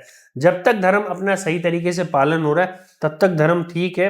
अदरवाइज अगर वो धर्म जो वर्चस्व कायम करने की कोशिश करेगा, चाहे वो अंतर हो या अंत्य हो, तब भी राज्य उसमें हस्तक्षेप करेगा, या वो राज्य के कानून के खिलाफ हो तब भी राज्य उसमें हस्तक्षेप करता है। अदरवाइज वो धर्म जैसे चल रहा है वैसे भारतीय धर्मनिरपेक्षता सैद्धांतिक दूरी बनाकर उसे चलने की अनुमति देता है। अगर असल जीवन का हम उदाहरण देखें तो अमेरिका में separation of church and state, हमने ये समझा कि भाई चर्च और स्टेट एक दूसरे से बिल्कुल अलग है और धर्म निजी मामला है। सरकारी स्कूलों में धार्मिक प्रार्थना पर भी प्रतिबंध लगा हुआ है। वहीं फ्रांस का हमने देखा कि भी सार्वजनिक स्थानों पर धार्मिक प्रतीकों पर उन्होंने प्रतिबंध लगा दिया, बैन लगा दिया। हिजाब, पगड़ी और धार्मिक चिन्ह जैसे भी है सब बैन है फ्रांस में। तो उसी के साथ हमने तुर्की का एग्जाम्पल देखा कि आतातुर्क के समय 1928 के समय धर्म का कड़ा नियंत्रण जो है उसको आधुनिकीकरण के नाम पर उसका दमन किया गया। ठीक है, वेस्टर्न जो सेकुलरिज्म था जबरदस्ती हावी करवाया गया आतातुर्क के टाइम पे। वहीं हमने भारतीय धर्मनिरपेक्षता की इससे तुलना की तो भारतीय धर्मनिरपेक्षता इससे बिल्कुल अलग है। वो धर्मनिरपेक्षता सैद्धांतिक दूरी बनाता है धर्म से और हस्तक्षेप केवल कब देता है, जब वो वर्चस्व कायम करने की कोशिश करता है कोई धर्म। ठीक है, एग्जाम पॉइंट ऑफ व्यू से अगर हम समझे तो पश्चिमी यूरोपीय धर्मनिरपेक्षता की विशेषता की व्याख्या करें तो जो वेस्टर्न सेकुलरिज्म की जो विशेषता की व्याख्या करने की बात आए तो पारस्परिक निषेध यानी म्यूचुअल जो है दूरी, वो उसकी बात हम करेंगे कि धर्म और राज्य एक दूसरे से के मामले में बिल्कुल दूर रहते हैं, हस्तक्षेप बिल्कुल नहीं करते। धर्म निजी मामला माना जाता है, सार्वजनिक नीति का विषय बिल्कुल भी नहीं होता है और व्यक्ति केंद्रित होता है। धर्म समुदाय आधारित अधिकारों की उसके अंदर गुंजाइश बिल्कुल नहीं होती, व्यक्ति अपने तक ही उसको सीमित रखता है। राज्य समर्थित सुधार की उसके अंदर जरूरत नहीं होती। धर्म में राज्य हस्तक्षेप जो है वो बिल्कुल ही मना होता है, यानी राज्य धार्मिक सुधार की कोशिश नहीं कर सकता, चाहे धर्म कैसा भी अपने आप को पालन क्यों ना कर रहा हो। ठीक है, अब हम समझते हैं कि धर्मनिरपेक्षता का जो है भारतीय मॉडल क्या है, यानी भारत में जो धर्मनिरपेक्षता वो किस तरह की है, इसको हम डिटेल में समझते हैं। देखिए, भारतीय धर्मनिरपेक्षता की विशेषता काफी सारी है। क्या भारतीय धर्मनिरपेक्षता पश्चिम की नकल है? ऐसा कहा जाता है कि सेकुलरिज्म जो है, जब हम नेक्स्ट बुक पढ़ेंगे तो हम जानेंगे कि जब संविधान बना था तो हमने धर्मनिरपेक्षता जो है वेस्टर्न कंट्रीज से ही ली थी। तो ये सवाल उठता है कि क्या भारतीय धर्मनिरपेक्षता जो है वो पश्चिम देशों की नकल है? नहीं, भारतीय संविधान को ध्यान से पढ़ने पर हमें पता चलता है कि भारतीय धर्मनिरपेक्षता पश्चिम से बुनियादी रूप से पूरी तरह भिन्न है, यानी जो स्टैंडर्ड है ना हमारी धर्मनिरपेक्षता का और जो बेस है वो पूरी तरीके से जो है वेस्टर्न जो सेकुलरिज्म है उससे अलग है। धर्मनिरपेक्षता पर नेहरू अपने विचार रखते हैं। धर्मनिरपेक्षता पर नेहरू क्या कहते हैं भाई, कि जब कोई विद्यार्थी उनसे पूछता है आजाद भारत में धर्मनिरपेक्षता का क्या मतलब होगा, जब भारत आजाद हो जाएगा तो वहां धर्मनिरपेक्षता का अर्थ क्या होगा सेकुलरिज्म का, तो नेहरू जवाब देते हैं कि सभी धर्मों को राज्य द्वारा समान संरक्षण मिलेगा, यानी equal protection of state to every religion. सभी धर्मों को जो स्टेट होगा वो एक समान मानेगा, एक समान सुरक्षा देगा। नेहरू की धर्मनिरपेक्षता क्या थी कि सभी धर्मों को हिफाजत करेगा राज्य, अन्य धर्मों की कीमत पर किसी एक धर्म की तरफदारी यानी एक धर्म को बढ़ावा नहीं देगा, एक धर्म को अधिक श्रेष्ठ या विशेष अधिकार नहीं देगा, खुद किसी धर्म को राज्य धर्म के तौर पे वो स्वीकार नहीं करेंगे। ये नेहरू की धर्मनिरपेक्षता थी। ये आतातुर्क की धर्मनिरपेक्षता से बिल्कुल ही अलग है और एक विशिष्ट धर्मनिरपेक्षता भारत में आज भी हमें देखने को मिलती है। ठीक है। धर्मनिरपेक्षता पर नेहरू और क्या कहते हैं कि नेहरू की पृष्ठभूमि क्या है, खुद किसी धर्म का अनुसरण नहीं करते थे, वो ईश्वर में विश्वास वो रखते ही नहीं थे। ठीक है, नेहरू खुद ईश्वर में विश्वास नहीं रखते थे, पर धर्मनिरपेक्षता का मतलब धर्म के प्रति द्वेष नहीं, जैसा कि तुर्की के आतातुर्क ने किया कि धर्म के प्रति द्वेष रख के जो है धार्मिक पहचानों को ही बदलना चालू कर दिया और मनाही कर दी, बल्कि धर्म और राज्य के बीच पूर्ण संबंध विच्छेद के पक्ष में भी वो नहीं थे, जैसा कि वेस्टर्न हमें सेकुलरिज्म में देखने को मिलता है कि राज्य धर्म से पूरी तरह अलग भी नहीं हो सकता। फिर क्या था कि धर्मनिरपेक्षता पे नेहरू का मानना था कि समाज में सुधार के लिए धर्मनिरपेक्ष राज्य सत्ता धर्म के मामलों में हस्तक्षेप कर सकती है, यानी समाज में सुधार के लिए अगर जरूरत पड़ी तो राज्य यानी स्टेट पावर जो है वो धर्म के मामले में हस्तक्षेप कर सकती है। लेकिन जब हम वेस्टर्न मॉडल देखते हैं तो वहां हम देखते हैं कि भाई धर्म किसी भी लेवल पे कैसा भी काम कर रहा है, राज्य इंटरफेयर नहीं कर सकता। बट इंडियन जो सेकुलरिज्म है, जो भारतीय मॉडल ऑफ सेकुलरिज्म है, उसके अंदर जब अगर समाज में सुधार की जरूरत पड़ी तो धर्मनिरपेक्षता के तौर पे जो राज्य सत्ता है वो धर्म के मामलों में हस्तक्षेप कर सकता है। और यही हस्तक्षेप हमें जो है न्यायिक निर्णयों या कानूनों के जो है द्वारा समय समय पर देखने को मिलता है। जैसे कि एक मैंने सबरीमाला का उदाहरण दिया कि भी मंदिरों में महिलाओं का प्रवेश वर्जित था, तो न्यायपालिका ने जो निर्णय दिया मामले को समझ के वहां देखा कि भी समानता के अधिकार का हनन हो रहा है, महिलाओं को समानता का अधिकार नहीं मिल पा रहा है और वो धर्म का मामला है तो कोई बात नहीं, लेकिन यहाँ पे अगर व्यक्ति की स्वतंत्रता और समानता का हनन हो रहा है, मौलिक अधिकार का हनन हो रहा है, तो ये जो है राज्य के खिलाफ है, व्यक्ति की स्वतंत्र मौलिक अधिकार के खिलाफ है और इसमें समाज में सुधार की आवश्यकता है। तो न्यायपालिका ने आदेश दिया और वो जो मान्यता थी कि महिलाओं को मंदिर में प्रवेश वर्जित है उसको दोबारा से शुरू करवा दिया। वहीं 3 तलाक का मैटर था, वो भी धार्मिक जो विकृति थी उस धार्मिक विकृति को कानून द्वारा दूर करने का और धार्मिक सुधार करने का काम जो है राज्य ने किया। तो इस तरह के सुधार की जब भी जरूरत पड़ेगी समाज में तब जो है राज्य धर्म के मामले में हस्तक्षेप कर सकता है। ये भारतीय धर्मनिरपेक्षता है। तो धर्मनिरपेक्षता के नेहरू के विचार को हम और डिटेल में समझे तो भारतीय धर्मनिरपेक्षता में नेहरू की भूमिका क्या थी कि जातीय भेदभाव, दहेज प्रथा, सती प्रथा की समाप्ति के लिए कानून बनवाना, समाज सुधार करना, ये भारतीय धर्मनिरपेक्षता है। देश की महिलाओं को कानूनी अधिकार देना और सामाजिक स्वतंत्रता दिलाना, ये भारतीय धर्मनिरपेक्षता है। और नेहरू इसकी दृढ़ता क्या थी, वो किस चीज के लिए दृढ़ थे भारतीय धर्मनिरपेक्षता के लिए कि अनेक मामलों में लचीले थे, वो अनेक मामलों में वो फ्लेक्सिबल थे, लेकिन जब मामला धर्मनिरपेक्षता पर आता था तो वो अड़ जाते थे और इससे समझौता बिल्कुल भी नहीं करते थे। सांप्रदायिकता का पूर्ण वो विरोध करते थे। ठीक है, वहीं किसी एक धर्म को बढ़ावा देना और दूसरे धर्म को नीचा दिखाना, तो इस तरह की सांप्रदायिकता का वो पूर्ण विरोध करते थे। बहुसंख्यक समाज की सांप्रदायिकता की वो आलोचना में खास तौर पर कठोर थे, यानी बहुसंख्यक समाज सांप्रदायिकता को अगर बढ़ावा देता था उसका वो खुल के आलोचना करते थे। वो मानते थे कि इस तरह की सांप्रदायिकता जो है राष्ट्रीय एकता के लिए खतरा है। तो धर्मनिरपेक्षता सिर्फ सिद्धांत का मामला नहीं था, भारत की एकता और अखंडता की एकमात्र गारंटी का मामला था। तो इसलिए जो है नेहरू जो धर्मनिरपेक्षता की जब बात आती थी तो उस पर दृढ़ हो जाते थे, दृढ़ संकल्प कि भैया जो है धर्मनिरपेक्षता क्या है भाई कि सभी धर्मों को राज्य द्वारा समान संरक्षण देना। ठीक है, और जो धर्म के वर्चस्व है उसको रोकने की जो है काम करना राज्य का काम है, और समाज सुधार के लिए धर्म के अंदर हस्तक्षेप करना हो तो वो भी राज्य का काम है। अब इसका असली जीवन का उदाहरण हम समझे तो भारतीय धर्मनिरपेक्षता मॉडल के हिंदू कोड बिल, यानी हिंदू निजी कानून जो थे, हिंदुओं के लिए निजी जो उसके कानून थे वो हिंदू कोड बिल कहा जाता है, जो हिंदुओं पर लागू होता है। तो नेहरू ने हिंदू विवाह, उत्तराधिकार कानून में सुधार और महिलाओं को सम्मान देने का अधिकार दिया इन हिंदू कोड्स बिल के द्वारा। 1950 के दशकों में, खासकर 1955-56 में ये बिल आए थे, ये कानून आए थे। और संविधान अनुच्छेद 25 से 28 धार्मिक स्वतंत्रता की आजादी देता है, प्लस राज्य का आधिकारिक सामाजिक सुधार के लिए हस्तक्षेप करने का भी राज्य को अधिकार देता है। किन स्तर पे कुछ खासकर 3 स्तर पे जब राज्य व्यवस्था या लोक व्यवस्था बिगड़ती है या स्वास्थ्य का मामला होता है, तब राज्य जो है धार्मिक सुधार में हस्तक्षेप कर सकता है। ठीक है। और अस्पृश्यता का उन्मूलन यानी कि छुआछूत का उन्मूलन, जो अनुच्छेद 17 के तहत धर्म के नाम पर जो भेदभाव था उसका विरोध किया, और ये भी धर्मनिरपेक्षता का एक भारतीय स्वरूप हमें देखने को मिलता है। तो इस प्रकार नेहरू के अनुसार धर्मनिरपेक्षता को परिभाषित करने से संबंधित अगर सवाल आता है तो आपको ये बोलना है कि नेहरू जो थे सभी धर्मों को राज्य के द्वारा समान संरक्षण की बात रखते थे और अन्य धर्मों की कीमत पर किसी एक की तरफदारी ना करने की बात करते थे।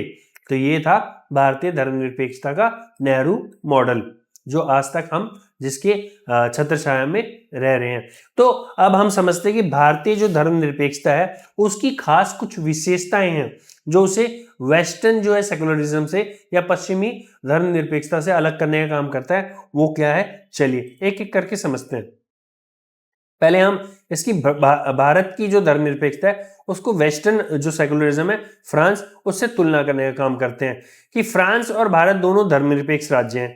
ठीक है, लेकिन वहां पे क्या है, वेस्टर्न सेकुलरिज्म है, इंडिया में इंडियन सेकुलरिज्म है। पर फ्रांसीसी सरकार ने शैक्षणिक संस्थानों में पगड़ी जैसे धार्मिक प्रतीक धारण करने पे जो है रोक लगा दिया। खुद को धर्मनिरपेक्ष बोलता है और धार्मिक प्रतीकों पर रोक लगाने का काम करता है, लेकिन कहां पर, शैक्षणिक संस्थाओं पर। वो बिल्कुल ही एक क्या कहते हैं, वो बिल्कुल ही एक जो है धर्म को और राज्य को अलग करने का काम करता है। और जो शैक्षणिक संस्थाएं होती हैं वो स्टेट स्पॉन्सर होती हैं, राज्य द्वारा संचालित होती हैं। तो अगर वहां धार्मिक चिन्ह भी आएगा तो उस पर रोक लगा दी, लेकिन भारत में ऐसी कोई रोक टोक नहीं है। लेकिन ऐसा क्यों है, क्यों धर्मनिरपेक्षता के विचार को भारत में जिस तरह देखा गया वह बिल्कुल ही फ्रांस से भिन्न है। भारत में समान संरक्षण देने की बात की गई है और फ्रांस में समान एक दूसरे से दूर रखने की बात की गई है। बस यही अंतर है भारतीय और वेस्टर्न सेकुलरिज्म में, और ये भारतीय धर्मनिरपेक्षता की विशेषता है। भारतीय धर्मनिरपेक्षता की और विशेषता समझे तो गहरी धार्मिक विविधता। गहरी धार्मिक विविधता का मतलब भारत में गहरी धार्मिक विविधता पहले से मौजूद थी, यानी अनेक धर्म यहाँ पहले से मौजूद थे और सब आपस में रहते थे। वहीं पश्चिमी आधुनिकता और राष्ट्रवाद से ये पहले का है। जो भारत के अंदर जो इतनी विविधता है, धार्मिक विविधता, ये जो वेस्टर्न मॉडर्नाइजेशन आया है या नेशनलिज्म आया उससे पहले ही भारत में मौजूद थी। और अंतर धार्मिक सहिष्णुता की संस्कृति जो है पहले से ही जो भारत में मौजूद थी, यानी अनेक धर्म आपस में शांति प्रिय तरीके से एक साथ रहने की जो संस्कृति है वो भारत में देखने को मिलती है। अब सहिष्णुता और समानता में हम थोड़ा अंतर समझते हैं। तो ये जो लाइन लिखी हुई है ये गलत लिखी हुई है, ये जो है ये है समानता। ठीक है, इसे आप समानता लेकर चलिए। और जो धर्मनिरपेक्षता में समानता की जो बात होती है, धार्मिक वर्चस्व का विरोध नहीं करती है समानता। जो समानता है में हर किसी को कुछ ना कुछ मौका मिलता है, पर आज़ादी जो है हमेशा लिमिटेड होती है। कुछ करने की आज़ादी होती है समान रूप से, लेकिन वो लिमिटेड होती है। और सहिष्णुता क्या होता है, उन लोगों को बर्दाश्त करने की क्षमता जिन्हें हम नापसंद करते हैं, यानी जिन्हें हम नापसंद करते हैं उनके साथ भी शांति प्रिय तरीके से रहना, उन्हें बर्दाश्त करना, उन्हें सहन करना और उनके साथ अपने जीवन को चलाना। जिन्हें हम नापसंद करते हैं उनके साथ सहिष्णु तरीके से रहना। तो सहिष्णुता और समानता भारतीय धर्मनिरपेक्षता में इस तरह का अपना रोल प्ले करता है। समानता क्या है कि धार्मिक वर्चस्व के विरोध को नहीं रोकता, जो धार्मिक वर्चस्व पे उसको रोकने का काम नहीं करना, बल्कि सभी को समान तरीके से बढ़ने का मौका देता है। तो भारतीय धर्मनिरपेक्षता पर ये एक सवाल हमेशा लगता है कि भी पश्चिमी आधुनिकता का उसके ऊपर प्रभाव है। समानता की अवधारणा को सतह पर लाया किसने, भारतीय धर्मनिरपेक्षता ने। पहले उपेक्षित को और हाशिए पर जो लोग मौजूद थे उनको बराबर लाने का काम किया और इस धारणा को धारदार किया। किस धारणा को, धर्मनिरपेक्षता की धारणा को भारतीय धर्मनिरपेक्षता ने और मजबूत करने का काम किया। समुदाय के अंदर समानता पर बल दिया। अंत धर्म समानता, यानी एक धर्म के अंदर जो वर्चस्व था, यानी ऊंचे लोग नीचे लोगों को, बहुसंख्यक लोग अल्पसंख्यक लोगों के साथ जो अन्याय करने का काम करते थे या उत्पीड़न काम करने उत्पीड़न करने का काम करते थे, उस वर्चस्व को खत्म करके समानता लाने का काम किया किसने? भारतीय धर्मनिरपेक्षता ने, ना कि वेस्टर्न ने। वेस्टर्न तो छोड़ देती थी भाई, धर्म जो मर्जी काम कर रहा है अपने सदस्य के साथ, वो उसकी इच्छा है। आंतरिक अंतर समुदाय समानता पर विचार को उद्घटित यानी और उद्घटित और व्याख्यात और बढ़ाने का काम किया। दो धर्मों में जो है सहिष्णुता बढ़ाने के काम की, दो धर्मों में समानता बढ़ाने के काम की किसने? भारतीय धर्मनिरपेक्षता ने। तो ये भारतीय धर्मनिरपेक्षता की बहुत बड़ी विशेषता है, जो उसे जो पश्चिमी आधुनिकता का प्रभाव के रूप में देखने को मिलता है, और पश्चिम ही धर्मनिरपेक्षता से इसे अलग करने का काम करता है। किसको? भारतीय धर्मनिरपेक्षता को। और श्रेणीबद्धता को हटाने का काम किया, यानी हायरार्की को। किसी धर्म के अंदर हायरार्की, अलग अलग लेवल बने हुए थे कि एक ऊपर है एक उसके नीचे, यानी जातियां, बेसिकली जातियां, वंश और जो वर्ग बटे हुए थे, उन वर्गों को खत्म करने का काम किया किसने? भारतीय धर्मनिरपेक्षता ने। यानी धर्म के नाम पे या धर्म के अंदर किसी भी हिस्से के नाम पे जो अन्याय या उत्पीड़न है, वो रोकने का काम किया किसने? भारतीय धर्मनिरपेक्षता ने। तो अंत धार्मिक और अंतर धार्मिक वर्चस्व पर एक साथ ध्यान केंद्रित करने का काम करता है कौन? भारतीय धर्मनिरपेक्षता। हिंदुओं के अंदर दलित और महिलाओं के उत्पीड़न का विरोध करता है कौन? भारतीय धर्मनिरपेक्षता। मुसलमान और ईसाई के अंदर महिलाओं के प्रति भेदभाव का विरोध करता है कौन? भारतीय धर्मनिरपेक्षता। बहुसंख्यक समुदाय और अल्पसंख्यकों के अधिकार पर खतरे का विरोध कौन करता है? भारतीय धर्मनिरपेक्षता। सभी का समान रूप से विरोध करता है, यानी कि ये नहीं कि किसी का ज्यादा करता है किसी का कम करता है। जितने भी उत्पीड़न है या अन्याय है, सबका समान रूप से जो है भारतीय धर्मनिरपेक्षता जो है वो विरोध करने का काम करती है। और यही भारतीय धर्मनिरपेक्षता की पहली विशेषता है, और ये पश्चिमी धर्मनिरपेक्षता से पहली महत्वपूर्ण भिन्नता भी आप समझ सकते हो। तो इसका असल जीवन में उदाहरण के तौर पे हम देखें तो भारत में पगड़ी और हिजाब धार्मिक स्वतंत्रता की पहचान है। सार्वजनिक स्थानों पर इसकी अनुमति है जब तक कोई खतरा ना हो, स्टेट को खतरा ना हो, लोगों को खतरा ना हो। वहीं फ्रांस में जो है हम हिजाब बैन के ऊपर देखते हैं, लाइसिटे नामक कानून के तहत के नाम पर धार्मिक प्रतीक पर प्रतिबंध लगा दिया गया सार्वजनिक स्थानों पर, और व्यक्ति की स्वतंत्रता से अधिक राज्य का सिद्धांत महत्वपूर्ण वहां माना जाता है। वहीं सबरीमाला केस हम भारत में देखते हैं कि सुप्रीम कोर्ट ने महिलाओं के प्रवेश की अनुमति को बरकरार रखा, जिससे अंत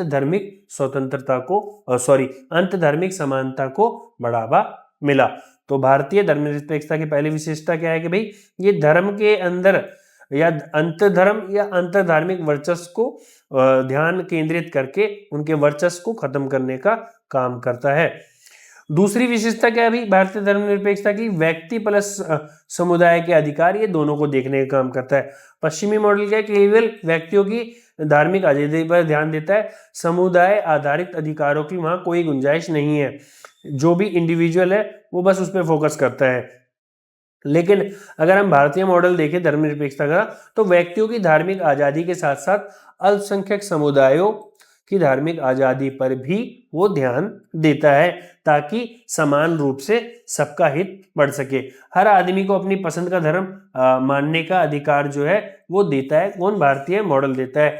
धार्मिक अल्पसंख्यकों को अपनी खुद की संस्कृति और शैक्षणिक संस्थाएं कायम करने का अधिकार जो है वो कौन देता है? वो भारतीय धर्मनिरपेक्षता का मॉडल देता है। अब इसके लिए कुछ संवैधानिक प्रावधान है, यानी कॉन्स्टिट्यूशनल प्रोविजंस हैं, जैसे कि भारतीय संविधान में अनुच्छेद 29 और 30 अल्पसंख्यकों के सांस्कृतिक और शैक्षिक अधिकार को संरक्षित करने का काम करता है। वहीं अनुच्छेद 25 से 28 धार्मिक स्वतंत्रता का अधिकार देने का काम करता है, जहां व्यक्तिगत और सामूहिक दोनों विचार जो है देखने को मिलते हैं। ठीक है, तो ये दूसरी विशेषता है जो भारतीय धर्मनिरपेक्षता को वेस्टर्न धर्मनिरपेक्षता से भिन्न और जो है ज्यादा अधिक प्रभावी बनाने का काम करता है। अब तीसरी विशेषता की बात करें भारतीय धर्मनिरपेक्षता की, तो राज्य समर्थित धार्मिक सुधार पर यहाँ ध्यान दिया जाता है। क्या वही पश्चिमी मॉडल क्या है कि पारस्परिक निषेध है, दोनों एक दूसरे से अलग होने का जो है काम करते हैं भाई, हस्तक्षेप ना करने का काम करते हैं। राज्य समर्थित धार्मिक सुधार की वहां कोई गुंजाइश ही नहीं होती जब धर्म और राज्य एक दूसरे से पूरी तरीके से अलग मानते हैं। लेकिन भारतीय मॉडल में क्या होता है कि राज्य अंतरधर्मिक और अंतधर्मिक वर्चस्व के मसले पर समान रूप से चिंतित रहता है और वो रहना पसंद करता है, इसलिए राज्य समर्थित धार्मिक सुधार की वहां गुंजाइश होती है और अनुकूलता से होती है। तो भारतीय संविधान का अगर हम उदाहरण दें तो अस्पृश्यता खत्म करना वो अनुच्छेद 17 के तहत, तो ये आपको अंतधर्मिक वर्चस्व का खात्मा दिखाता है। बाल विवाह का उन्मूलन करना और कानून बनाना ये अंतर और अंतधार्मिक वर्चस्व दोनों का दिखाता है। अंतर जातीय विवाह पर हिंदू के धर्म के निषेध को खत्म करना भी जो है वो अंतधर्मिक वर्चस्व के खिलाफ सामाजिक जो है धार्मिक सुधार को दिखाने का काम करता है। तो इस तरीके से राज्य समर्थित धार्मिक सुधार जो है वो भारतीय धर्मनिरपेक्षता की तीसरी विशेषता के तौर पे उभर कर सामने आता है। तो भारतीय धर्मनिरपेक्षता जो है उससे महत्वपूर्ण पर्सन कुछ निकल के आते हैं, क्या कि क्या राज्य सुधार करते हुए भी धर्मनिरपेक्षता बनाया सकता है या कायम रख सकता है? हाँ, भारतीय धर्मनिरपेक्षता यही करती है कि भाई सुधार, धर्म में सुधार करने के साथ साथ भी धर्मनिरपेक्षता को कायम करके रखता है। कि वहीं दूसरा सवाल आता है, क्या धर्म और राज्य के बीच पूर्ण संबंध विच्छेद के बिना कोई राज्य धर्मनिरपेक्ष हो सकता है? यानी कि धर्म और राज्य को अलग हुए बिना भी क्या राज्य धर्मनिरपेक्ष हो सकता है? हाँ, हम ऐसा भारत में देखते हैं। भारतीय राज्य धर्मनिरपेक्षता का चरित्र इसी वजह से बरकरार है कि वो पूर्ण रूप से अलग भी नहीं है और वो जो धार्मिक सुधार करके एक साथ रहने का और राज्य में धर्मनिरपेक्षता को स्टेब्लिश यानी बरकरार रखने का काम करता है। भारतीय धर्मनिरपेक्षता की जो तीसरी विशेषता है उसके अंदर क्या है, विभिन्न रणनीतियां हैं, रणनीतियों का पालन करते हैं जो राज्य, तभी एक कायम होती है तीसरी जो विशेषता यानी धार्मिक सुधार वाला। तो यहाँ पे क्या है, निषेधात्मक संबंध है, यानी कि धर्म से पूरी तरह दूरी बना के रखी जाती है। ये रणनीति है। धार्मिक अत्याचार का विरोध करने के लिए जो है धर्म से दूरी बनाई जाती है। उदाहरण के तौर पे अस्पृश्यता पे प्रतिबंध तभी लगा पाए जब राज्य जो था वो धर्म से बिल्कुल पूरी तरह दूरी बना के रखा हुआ था, तभी उसके अंदर बदलाव वो कर पाया। सकारात्मक संबंध रखने का काम करता है, यानी कि कहीं ना कहीं वो जुड़ा रहता है लेकिन पॉजिटिव तरीके से।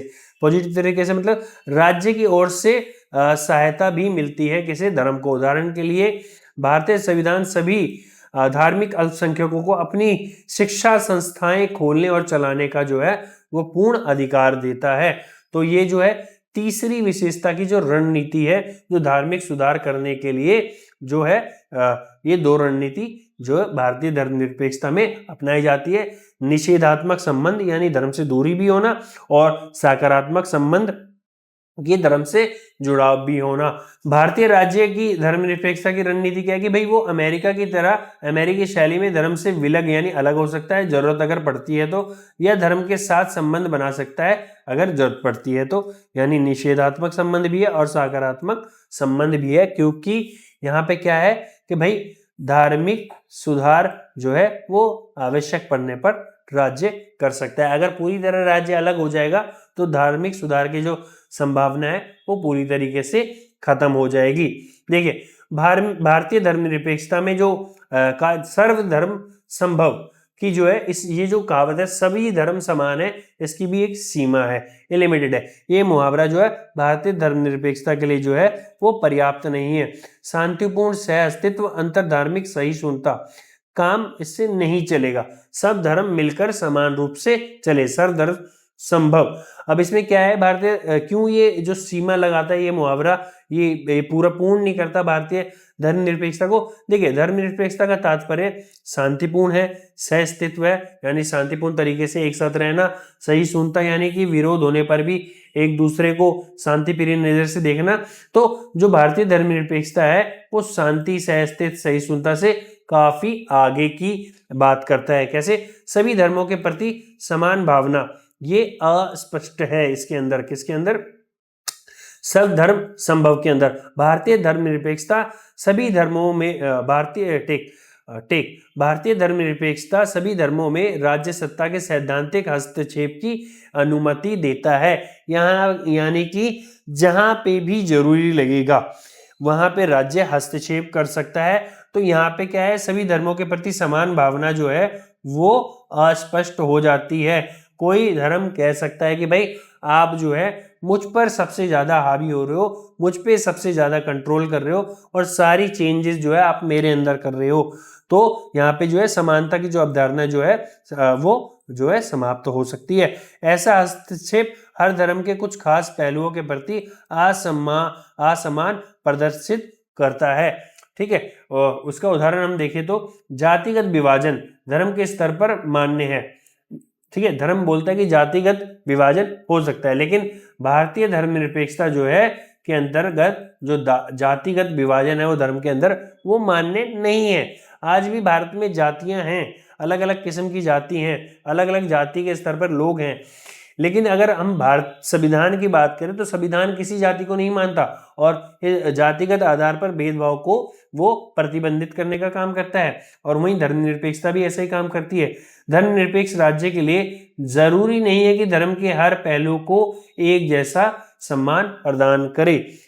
समझ गए कि जितने भी पहलू हैं उसको वो जो है उसका सम्मान करे या उसका निराकार करे, उससे दूरी बनाए या उससे समानता बनाए हर पहलू से, ये जरूरी नहीं है। इसलिए यहाँ पे जो है सभी धर्मों के प्रति समानता की भावना जो है वो अस्पष्ट हो जाती है।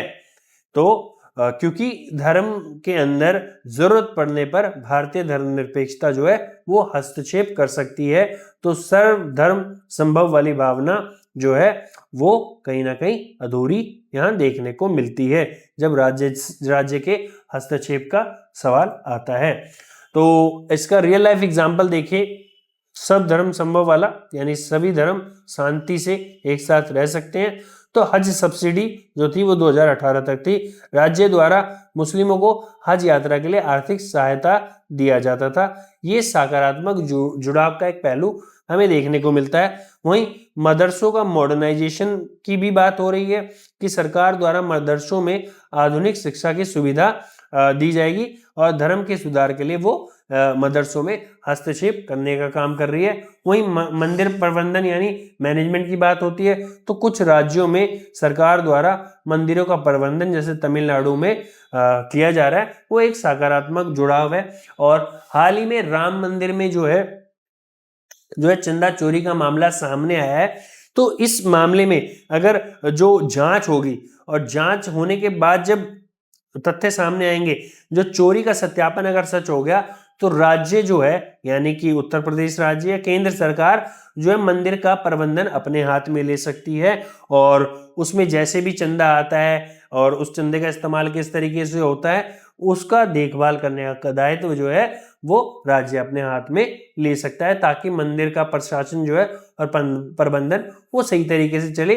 तो इसी को सकारात्मक जुड़ाव की भूमिका के रूप में देखते हैं, ना कि हस्तक्षेप के रूप में माना जाएगा। ठीक है, तो ये इस तरीके से आपने समझा कि भाई भारतीय धर्मनिरपेक्षता क्या है और धर्म संभव की जो सीमा किस तरीके से भारतीय धर्मनिरपेक्षता में देखने को मिलती है। तो भारतीय धर्मनिरपेक्षता की कुछ विशेषताएं बताइए। जैसा अगर सवाल आता है तो भाई आपको साफ लिखना है कि अंतर धार्मिक वर्चस्व पर एक साथ ये ध्यान रखता है कौन, भारतीय धर्मनिरपेक्षता। व्यक्ति प्लस समुदाय दोनों के ऊपर धार्मिक आजादी पर ध्यान रखता है और व्यक्तियों के साथ साथ अल्पसंख्यक समुदायों की भी धार्मिक आजादी का ये खास ख्याल रखता है। राज्य समर्थित धर्म सुधार की जो है यहाँ पे सहूलियत है, यानी राज्य कर सकता है। अस्पृश्यता बैन, बाल विवाह बैन और ट्रिपल तलाक जैसे जो है कानून है वो इसका उदाहरण है। और सैद्धांतिक दूरी जो है यानी जरूरत के हिसाब से धर्म से दूरी या जुड़ाव दोनों राज्य कर सकता है। पश्चिम से इसका अंतर क्या है कि पश्चिम में पूर्ण विलगता यानी पूरी तरीके से जो राज्य है वो धर्म से अलग रहता है, लेकिन भारत में जो है ये नीति थोड़ी लचीली है, यानी जरूरत पड़ने पर जो है जो राज्य है वो धर्म के नजदीक आ सकता है। किस लिए? राज्य समर्थित सुधार के लिए। कौन से सुधार? धार्मिक सुधार के लिए। तो अब समझते भाई, अब मेन कॉन्सेप्ट है धर्मनिरपेक्षता को हमने इतनी डिटेल में समझा है इतनी देर में। अब हम समझेंगे कि भाई जो इतना बढ़िया दिखने वाला जो धर्मनिरपेक्षता है, भारतीय धर्मनिरपेक्षता, उसकी काफी बड़े लेवलों पे जो है ना आलोचना यानी क्रिटिसिज्म किया गया। अब वो क्रिटिसिज्म कैसे कैसे किया गया, एक एक करके हम उसकी आलोचना को पढ़ेंगे और फिर उसका जवाब भी देंगे कि भारत की धर्मनिरपेक्षता की आलोचना किस किस आधार पर की जाती है। तो पहली आलोचना तो भाई इसकी इसी आधार पर की जाती है कि भाई जो भारतीय धर्मनिरपेक्षता है वो धर्म विरोधी है।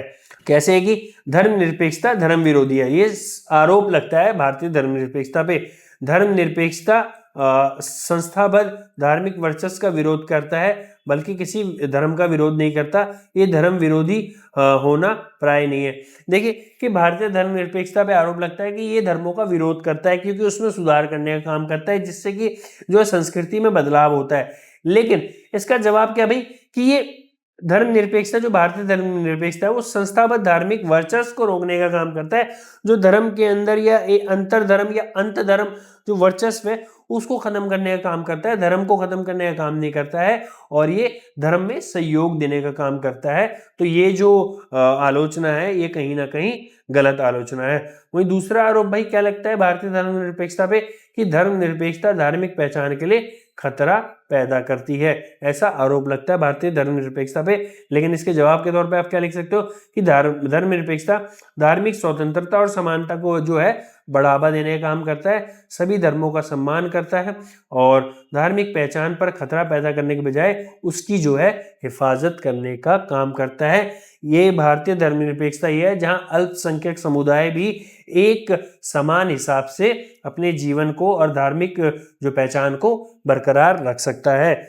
हाँ, मतंद, हिंसक, दुराग्रही और दूसरों का बहिष्कार करने वाले अन्य धर्मों के प्रति घृणा उत्पन्न करने वालों के रूप में ये चोट पैदा करने का काम जरूर करता है। यानी जो भारतीय धर्मनिरपेक्षता है, ऐसी जो धर्म है जो हिंसा फैलाने का काम करते हैं, जो लोगों में बुराई फैलाने का काम करते हैं, गलत भावना फैलाने का काम करते हैं, घृणा फैलाने का काम करते हैं, उसके ऊपर उसका बहिष्कार करने के साथ साथ उसमें सुधार करने का काम भी जो है भारतीय धर्मनिरपेक्षता करती है। अब इसकी एक आलोचना और होती है कि भाई ये पश्चिम से लिया गया है। भारतीय धर्मनिरपेक्षता कहाँ से ली गई है? पश्चिम से ली गई है। तो पश्चिम से यानी कि धर्मनिरपेक्षता ईसाइयों से जुड़ी हुई धर्मनिरपेक्षता, ये पश्चिमी चीज है, इसलिए भारत में ये उपयुक्त ही नहीं है, भारत में इसकी जरूरत ही नहीं है। ठीक है, इसमें जवाब में ये कहा गया है कि भाई आप कह सकते हो पतलून से लेकर इंटरनेट और संसदीय लोकतंत्र तक भारत में लाखों चीजें जो ना प्रचलन में है, जिनकी जड़ें ना कहीं वेस्ट से जुड़ी हुई है। तो जब ये सारी चीजें वेस्ट से जुड़ी हुई हैं तो इसका मतलब थोड़ी ना है कि ये वेस्ट से ही आई हैं। तो क्या हुआ, क्या यूरोपियन ने कभी शिकायत की कि शून्य का आविष्कार अगर भारत ने किया है तो वो इसका इस्तेमाल नहीं करेंगे? ठीक है, जो चीज अगर हमने भारतीयों ने बनाई है, शून्य के अलावा और दुनिया की जितनी भी चीज है जो भारतीयों ने आविष्कार की है, वो दूसरी दुनिया उसका इस्तेमाल करने से मना करती है।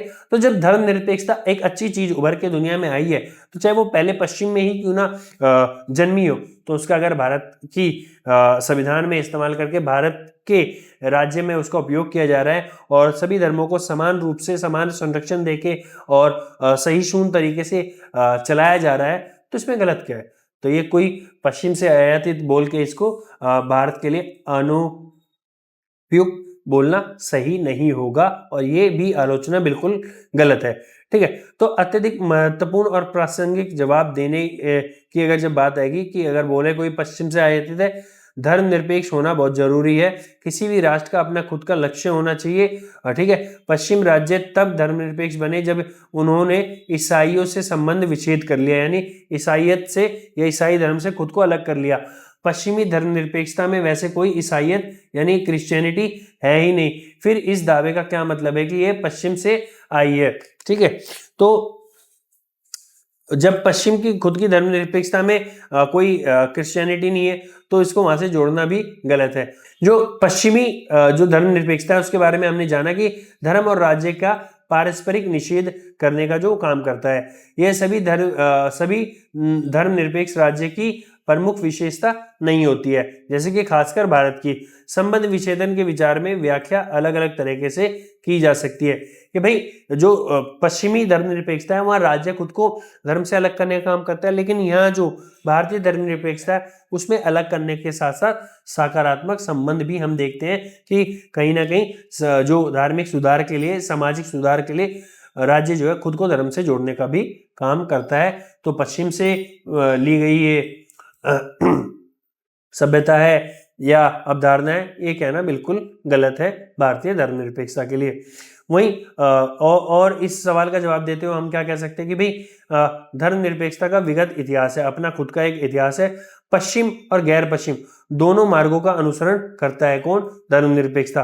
पश्चिम में चर्च और राज्य के संबंध विच्छेदन का सवाल केंद्रित था, किसमें? धर्मनिरपेक्षता में, कि राज्य और केंद्र एक दूसरे से अलग है, इस सवाल पर उसकी धर्मनिरपेक्षता केंद्रित है। लेकिन भारत की जो धर्मनिरपेक्षता है वो शांतिपूर्ण सहअस्तित्व के सवाल पर महत्वपूर्ण धर्मनिरपेक्षता है कि सभी धर्मों को शांतिपूर्ण तरीके से सहअस्तित्व में लाके एक साथ चलाने के सवाल पर स्थित धर्मनिरपेक्षता है।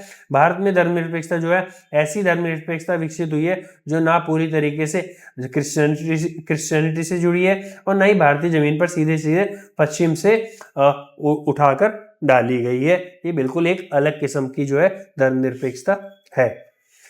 ठीक है, तो इसका कुछ रियल लाइफ एग्जांपल हम देखते हैं। तो पश्चिम से आयत अगर आलोचना करी जाती है तो आप इस एग्जांपल का इस्तेमाल कर सकते हो कि अकबर का दीन इलाही जो था वो धार्मिक सहिष्णुता को दर्शाता था, जो कि भारत में ही था, और धर्मनिरपेक्षता का भी भारतीय इतिहास के रूप में इसको दर्शाने का काम करता है। और ये कोई पश्चिम के प्रभाव से या पश्चिम से उठाकर लाया गया कोई अवधारणा नहीं है। अशोक का धम्म जो है सभी धर्मों का सम्मान करने वाली अवधारणा थी, ये पश्चिम में पैदा हुई अवधारणा नहीं थी। और संविधान सभा की जो बहस हुई है 1946 से लेकर 50 तक, भारतीय संदर्भ में धर्मनिरपेक्षता की परिभाषा जो है वो इस संविधान सभा की बहस से ही निकल के आई है, ना कि इसे पश्चिम से डायरेक्टली उठा के संविधान के अंदर डाल दिया गया। तो इसे इस तरीके से कहना कि जो भारत की सभी जो धर्मनिरपेक्षता है वो सीधे तौर पे पश्चिम से उठाई गई है, ये गलत होगा। तो भारतीय धर्मनिरपेक्षता पश्चिम की सोच है, अगर ये सवाल आता है तो आप साफ इन 4 पॉइंट्स में जवाब दे सकते हो। देखो आंसर बहुत क्लियर लिखा हुआ है, आप इसका स्क्रीनशॉट ले लीजिए। स्क्रीनशॉट लेने के बाद आप इसको पढ़िए, इसी चीज को मैंने आपको डिटेल में समझाया।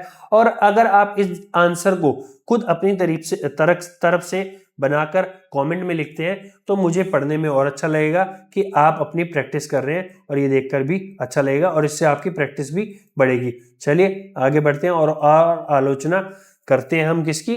भारतीय धर्मनिरपेक्षता की। देखिए अब भारतीय धर्मनिरपेक्षता में एक आलोचना क्या है कि अल्पसंख्यकवाद है, यानी ये अल्पसंख्यकों पर बढ़ावा देने का काम करता है। धर्मनिरपेक्षता पे अल्पसंख्यकवाद का आरोप लगाता है कि भाई ये उसी को ही जो है उसके अधिकार को बढ़ावा देता है, और ऐसा करना क्या न्यायोचित है? तो भाई इसका स्पष्टीकरण हम ट्रेन के उदाहरण से दे सकते हैं और बहुमत के फैसले की समस्या से हम उदाहरण दे सकते हैं। भाई एक ट्रेन चल रही है, 4 यात्री सबसे तेज चलने वाली गाड़ी में सफर कर रहे हैं, और एक यात्री जो है सिगरेट पीने की इच्छा करता है ट्रेन के अंदर। दूसरा यात्री जो है वो धुआं बर्दाश्त नहीं कर सकता है, वो इस पर शिकायत करता है कि भाई सिगरेट यहाँ मत पियो। लेकिन जो 2 अन्य यात्री होते हैं 4 में से, वो धूम्रपान करते हैं लेकिन कुछ बोलते नहीं है, चुपचाप रहते हैं। तो मतदान क्या होता है? अगर यहाँ पे बहुमत का अगर फैसला लिया जाए तो धूम्रपान करने वाले जीत जाएंगे, और धूम्रपान ना करने वाला या सिगरेट ना पीने वाला जो है वो यहाँ पे हार जाएगा, और नतीजा ये होगा कि जो ट्रेन में जो है सिगरेट पीना अलाउड हो जाएगा। तो इससे ये होगा कि जो आम सहमति है वो लोकतंत्र की रीति बन जाएगी, और जो कि सही नहीं है धर्मनिरपेक्ष के मामले में बहुमत का फैसला लेना। ठीक है, नेता चुनना आसान है लेकिन हर तरह के फैसले लेना सही नहीं है। यही हम ट्रेन का ही उदाहरण लेते हैं, जब बुनियादी हित खतरों में हो जाता है यानी असली मुद्दे की जरूरत होती है, तो सिगरेट ना पीने वाला यात्री दमे से पीड़ित है, कोई मरीज है और धूम्रपान से उससे जानलेवा दौड़ा पड़ सकता है, उस बुनियादी और बहुत जरूरी हित के लिए दूसरे यात्री को धूम्रपान नहीं करना चाहिए। और क्या बहुमत के फैसले को सही माना जा सकता है? नहीं, बिल्कुल सही नहीं माना जाता।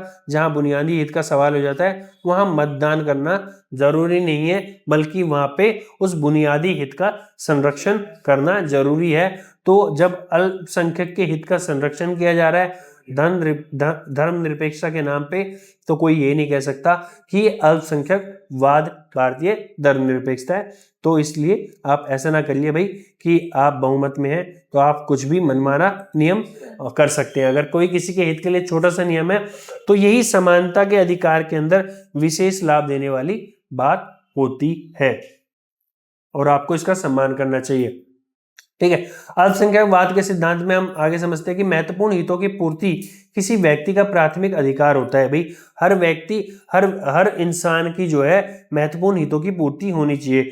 जो व्यक्तियों के लिए सही होती है वह समुदाय के लिए भी सही हो। जो एक व्यक्ति के लिए जो महत्वपूर्ण हित होता है उसके लिए पूरा हो जाए तो वो पूरे समुदाय के लिए जो है वो हित सही होता है। तो अल्पसंख्यकों के सर्वाधिक मौलिक हितों की क्षति नहीं होनी चाहिए, इसीलिए संवैधानिक कानून द्वारा उसकी हिफाजत की जानी चाहिए, क्योंकि वो उसका व्यक्तिगत हित है, चाहे वो अल्पसंख्यक ही क्यों ना हो। तो भारतीय संविधान क्या करता है भाई? अल्पसंख्यकों के अधिकार, उनके मौलिक हितों की रक्षा करने का काम करता है। जिस हद तक वे मौलिक हितों की रक्षा करते हैं उस हद तक वो जायज है। जब तक अधिकार मौलिक हितों की रक्षा कर रहे हैं तब तक ही जायज है, अन्यथा उसके आगे वो नहीं जाता है।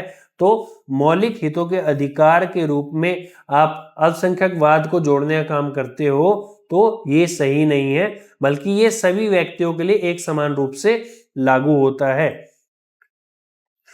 तो अल्पसंख्यकवाद को थोड़ा और समझाने के लिए कि भाई कुछ लोगों की आपत्ति होती है, तो अल्पसंख्यकों के अधिकार विशेष अधिकार हैं जिनके लिए दूसरों को कीमत चुकानी पड़ती है।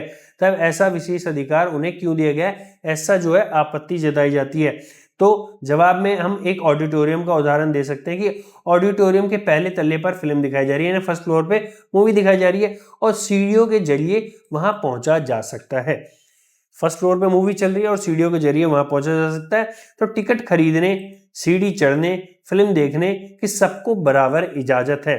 पर सवाल क्या है, क्या ऐसा सचमुच हो सकता है? क्या हर कोई ऐसा करने के लिए स्वतंत्र है कि टिकट खरीद सके, सीढ़ी चढ़ सके और फिल्म देख सके? देखिए, कुछ वृद्ध लोग होते हैं, किसी की टांग टूटी होती है और कोई शारीरिक रूप से असक्षम होते हैं, तो उनके लिए सीढ़ी चढ़ना असंभव है। तो अगर उनके लिए अगर लिफ्ट लगा दी जाएगी और उनको विशेष अधिकार दे दिया जाएगा तो इसमें क्या है, दूसरे कोई कीमत नहीं चुका रहे हैं, बल्कि उनको जो है जो बुनियादी अधिकार प्रोवाइड किया जा रहा है। और बुनियादी अधिकार प्रोवाइड करने से दूसरे लोगों को ये नहीं लगना चाहिए कि भैया उन्हें विशेष अधिकार दिया जा रहा है और हमारा अधिकार छीना जा रहा है। इसी तरीके से जिनकी संख्या कम है, जो अल्पसंख्यक है धार्मिक रूप से, उनको अगर कोई विशेष संरक्षण मिल रहा है तो भारतीय धर्म निरपेक्षता जो है उनको बढ़ावा देने और समानता देने का काम कर रही है, ना कि बहुसंख्यक को नीचे गिराने का काम कर रही है। तो इस तरह की आलोचना करना भारतीय धर्मनिरपेक्षता के पक्ष में सही नहीं होगा कि भारतीय धर्मनिरपेक्षता अल्पसंख्यकवाद को बढ़ावा देने का काम करती है। तो भैया देखो, अल्पसंख्यकवाद जैसा सवाल आता है तो इसमें समाधान क्या है? लिफ्ट, व्हीलचेयर के लिए जो स्लाइडिंग सीढ़ी जो होती है, लिफ्ट की व्यवस्था करना गलत नहीं होता है। ऐसा करने से वे लोग वो चीज पा सकते हैं जो सामान्य लोग, दूसरे लोग पा सकते हैं, जो सीढ़ी चढ़ के लोग पा सकते हैं। तो अल्पसंख्यक समूह को पहले तल्ले पर जाने के लिए विभिन्न सुविधाओं की जरूरत होती है जो अन्य समुदाय प्राप्त कर रहे हैं। तो ऐसा करने में उनको अगर एक लिफ्ट दे दिया है तो लिफ्ट से बुरा नहीं मानना चाहिए। ये विशेष अधिकार उनको बस समानता देने के लिए दिया जा रहा है। इसी तरीके से आरक्षण में भी ये लागू होता है और इस वाली बात को हमने समानता वाले चैप्टर में डिटेल में पढ़ा था। तो अल्पसंख्यक के अधिकारों को विशेष सुविधाओं के रूप में नहीं देखा जाना चाहिए जो उनको अधिकार देने के लिए विशेष सुविधा दी जा रही है। ये समान व्यवहार और गरिमा को सुनिश्चित करने के लिए ये अधिकार, विशेष अधिकार देना जरूरी होता है। इसका असल जीवन में उदाहरण देखो, जैसे कि अभी मैंने रिजर्वेशन की बात की, तो अनुसूचित जाति जनजाति के लिए ऐतिहासिक उत्पीड़न की भरपाई, जो उनको ऐतिहासिक रूप के से जो उनके साथ उत्पीड़न हुआ था उसको पूरा करने के लिए जो है रिजर्वेशन दिया गया है ताकि वो समान अवसर प्राप्त कर सके। वहीं अल्पसंख्यक शैक्षणिक संस्थाएं खोलने का जो अधिकार है, उसमें क्या है मुस्लिम ईसाई अपने संस्थान चला सकते हैं, जिससे क्या है वो अपनी संस्कृति और धर्म की जो है सुरक्षा और संरक्षण दोनों कर सकते हैं। और स्पेशल मैरिज एक्ट जो है, विशेष विवाह अधिनियम 1954, इसमें क्या है अंतर धार्मिक विवाह के लिए ये अधिनियम है, जिसमें धार्मिक अल्पसंख्यकों की स्वतंत्रता को जो है संरक्षित करने का काम किया गया है। तो जब भी अल्पसंख्यकवाद पर कोई सवाल उठे तो आप इस तरीके से विभिन्न उदाहरणों के माध्यम से जवाब दे सकते हो। अब बात करते हैं हम इसकी आलोचना नंबर 4, चौथा क्रिटिसिज्म, यानी अतिशय हस्तक्षेपकारी, यानी कि बहुत ज्यादा एग्रेसिव रूप से ये धार्मिक जो है स्वतंत्रता पर हस्तक्षेप करने का काम करता है। राज्य जो है, राज्य को अधिकार देता है, कौन? भारतीय धर्मनिरपेक्षता धार्मिक उत्पीड़नकारी है। धर्मनिरपेक्षता जो है वो उत्पीड़नकारी है। क्यों? क्योंकि और समुदाय की धार्मिक स्वतंत्रता में अतिशय हस्तक्षेप, यानी बहुत बड़े लेवल पे ये हस्तक्षेप करने का काम करता है, इसलिए जो भारतीय धर्मनिरपेक्षता है वो उत्पीड़नकारी है। इस तरह का आरोप जो है किस पे लगता है? भारतीय धर्मनिरपेक्षता पे लगता है। तो इसके जवाब में आप क्या कह सकते हो कि भाई जो भारतीय धर्मनिरपेक्षता के बारे में ये जो धारणा बनाई जा रही है ना, और ये जो इस तरह की आलोचना की जा रही है, बहुत गलत समझ है। पारस्परिक निषेध के विचार को ना मानकर भारतीय धर्मनिरपेक्षता धर्म में हस्तक्षेप को अस्वीकार नहीं करती है, पर इससे ये निष्कर्ष नहीं निकलता कि यह अतिशय हस्तक्षेपकारी है। कि भाई पारस्परिक निषेध के विचार को नहीं मानता है और एक जैसा निषेध नहीं करता है, तो इससे ये थोड़ी ना हो जाएगा कि भाई वो जो भारतीय धर्मनिरपेक्षता है धर्म में हस्तक्षेप को अस्वीकार करना जो है बंद कर दे। भाई धर्म में हस्तक्षेप करता है किसके लिए? धार्मिक सुधार के लिए करता है, अपने मतलब के लिए नहीं करता है। तो भारतीय धर्मनिरपेक्षता क्या है भाई? कि धर्म के सैद्धांतिक दूरी बनाकर रखता है और जो हस्तक्षेप जहां जहां जरूरी होती है वो वहां करता है। और हस्तक्षेप का मतलब होता है अपने आप में उत्पीड़नकारी हस्तक्षेप नहीं होता है। जो अन्यायपूर्ण या उत्पीड़नकारी जो व्यवस्था होती है, जो प्रचलन होता है, उसे वो दूर करने के लिए ये हस्तक्षेप करता है। तो इसमें कानूनी दुविधा क्या है भाई? कि विभिन्न धर्मों के अलग अलग निजी कानून देश में बन गए हैं। मुस्लिमों के लिए अलग है, क्रिश्चियन के अलग है, हिंदुओं के लिए अलग है, उनके विवाह के लिए, उनके उत्तराधिकार के लिए, अन्य पारिवारिक मामलों को संचालित करने के लिए जो है अलग अलग निजी कानून बन गए हैं। विभिन्न धर्मों के निजी कानूनों में सुधार अभी तक पूरी तरीके से नहीं हो पाया है। किसी धर्म में पूर्ण रूप से हो गया है, किसी धर्म में बाकी है। तो इसलिए ये कहा जाता है कि भाई जो भारतीय धर्मनिरपेक्षता है वो अतिशय हस्तक्षेपकारी है, वो इन निजी धर्मों के सुधार में जो है एक तरफा भूमिका निभाने का काम करती है।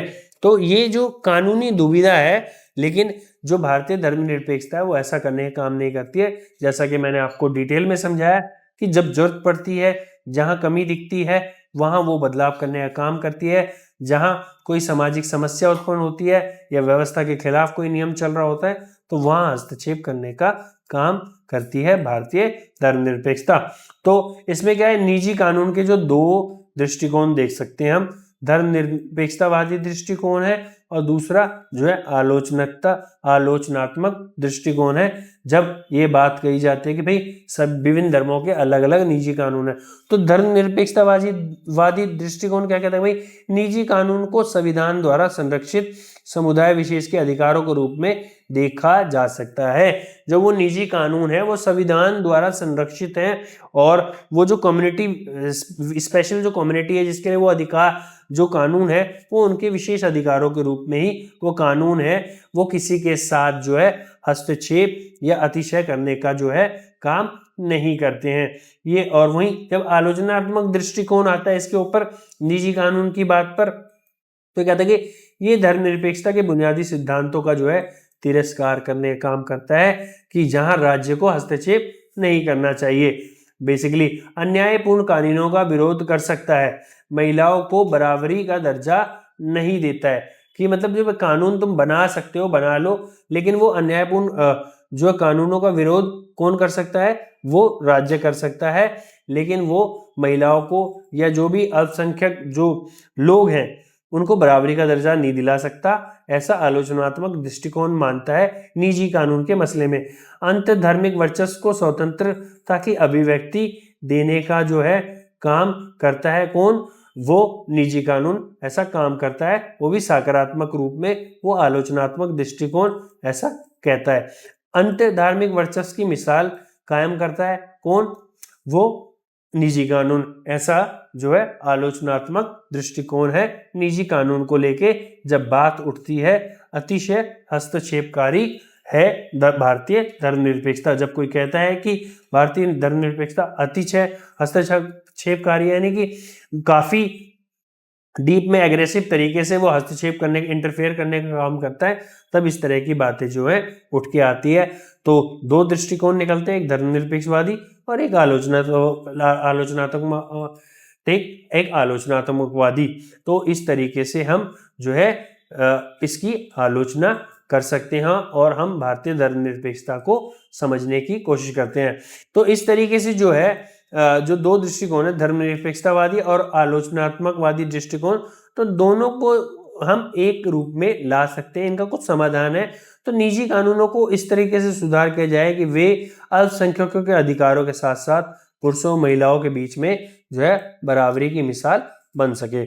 ऐसे सुधार बलपूर्वक या राज्य सत्ता के जरिए नहीं लाए जा सकते, पर राज्य इनसे दूरी बनाए रखे, ऐसी भी नीति नहीं अपनाई जा सकती कि भाई जहां दिख रहा है कि अन्याय है तो बलपूर्वक तरीके से वो अन्याय दूर नहीं किया जा सकता, लेकिन दूरी बनाना भी सही नहीं होती है।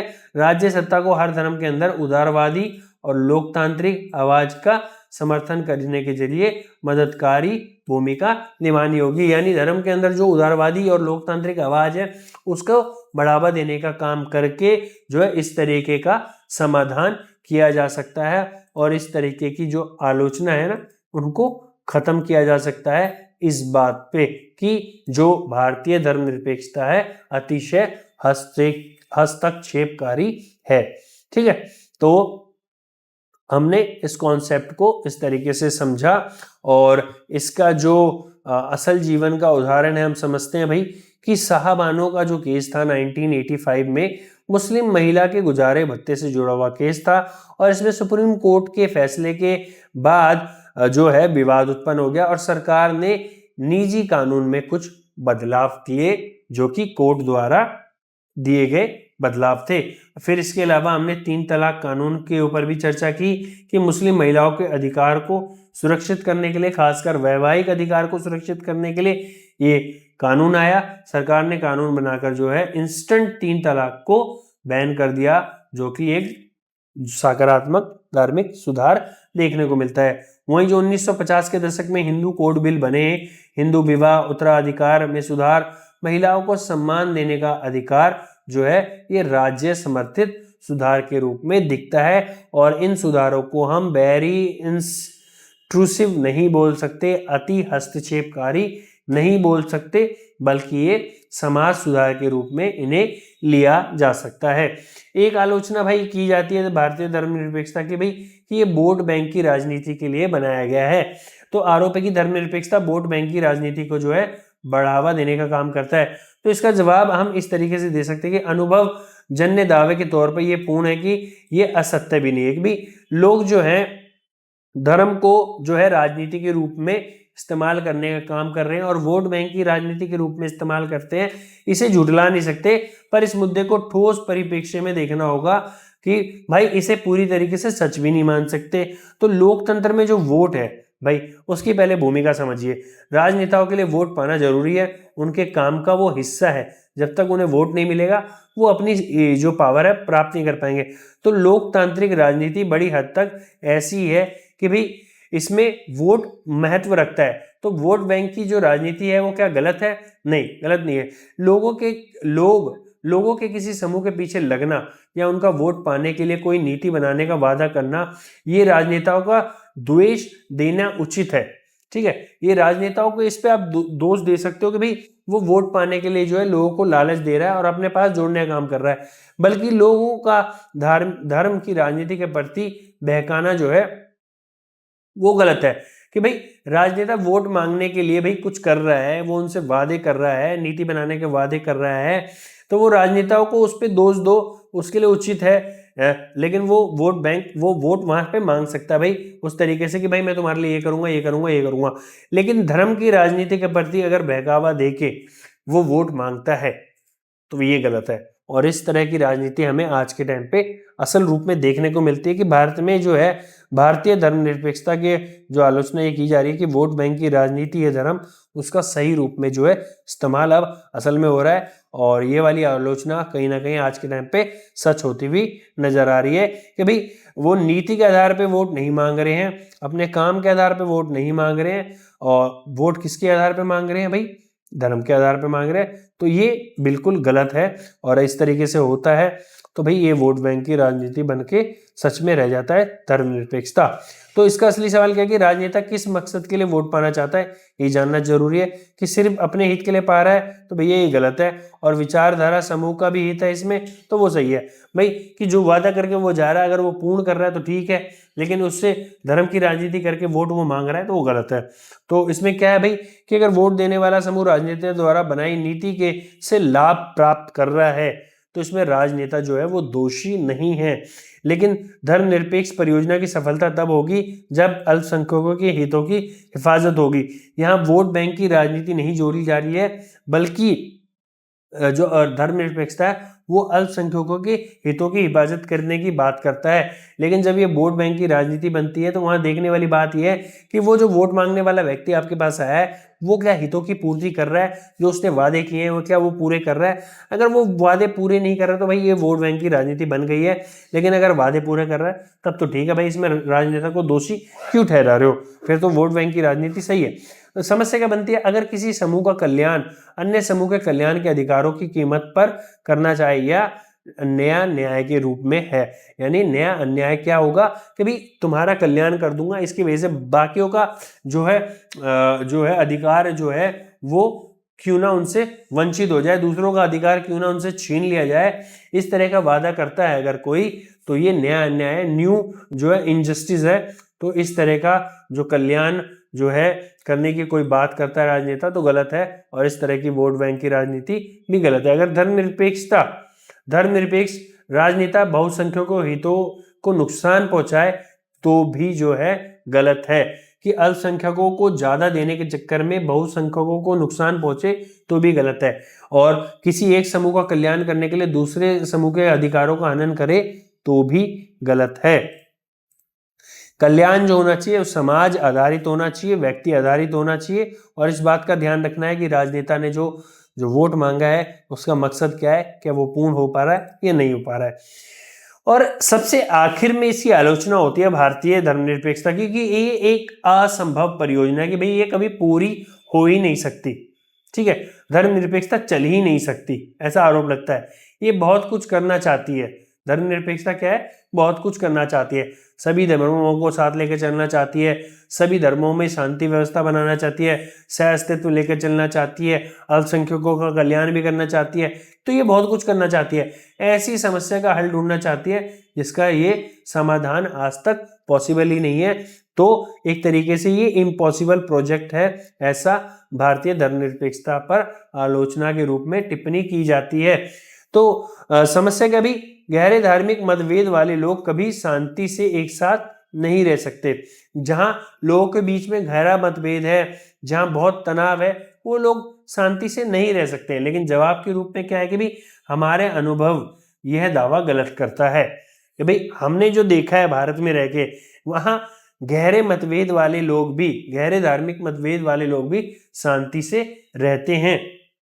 तो भारतीय सभ्यता का इतिहास दिखाता है कि इस तरह साथ साथ रहना बिल्कुल संभव है, जहां गहरा जो है धार्मिक मतभेद ही क्यों ना हो।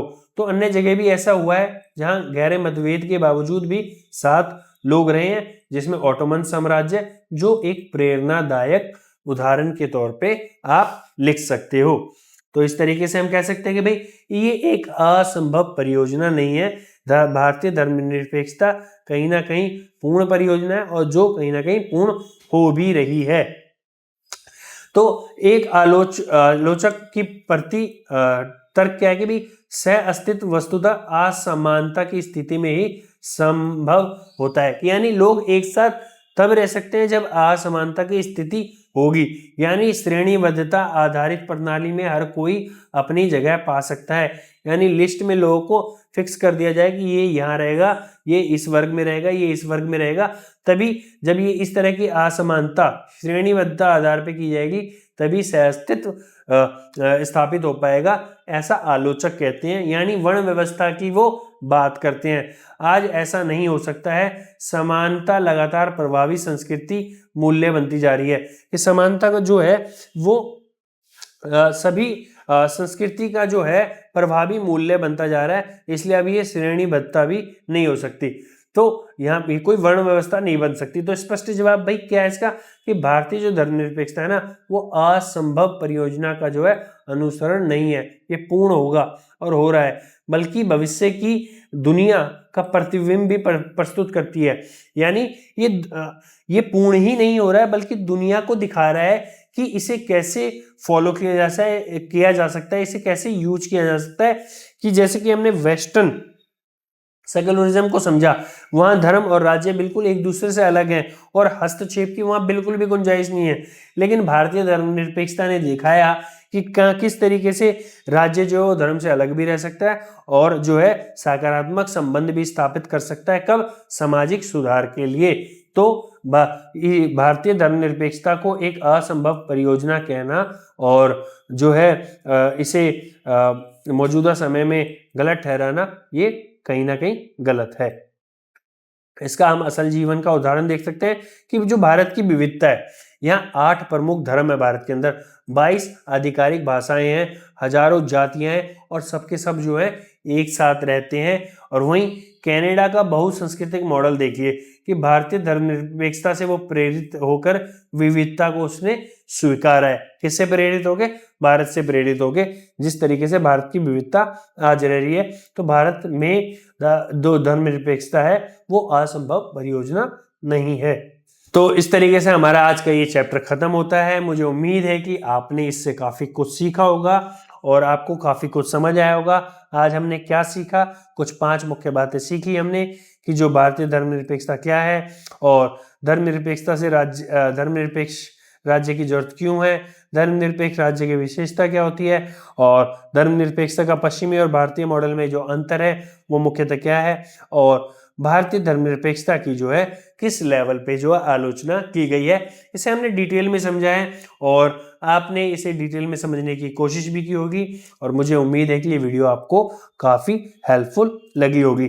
तो आज जो है हमारा ये वाला जो कॉन्सेप्ट है पॉलिटिकल थ्योरी का वो खत्म होता है। देखिए क्योंकि इसके अंदर टोटल जो चैप्टर हैं वो 10 हैं, लेकिन मैंने कवर 8 ही किए हैं क्योंकि रिवाइज्ड जो वर्जन है उसके अंदर 8 ही चैप्टर है आपके सिलेबस में, इसलिए मैंने 2 चैप्टर छोड़ दिए हैं।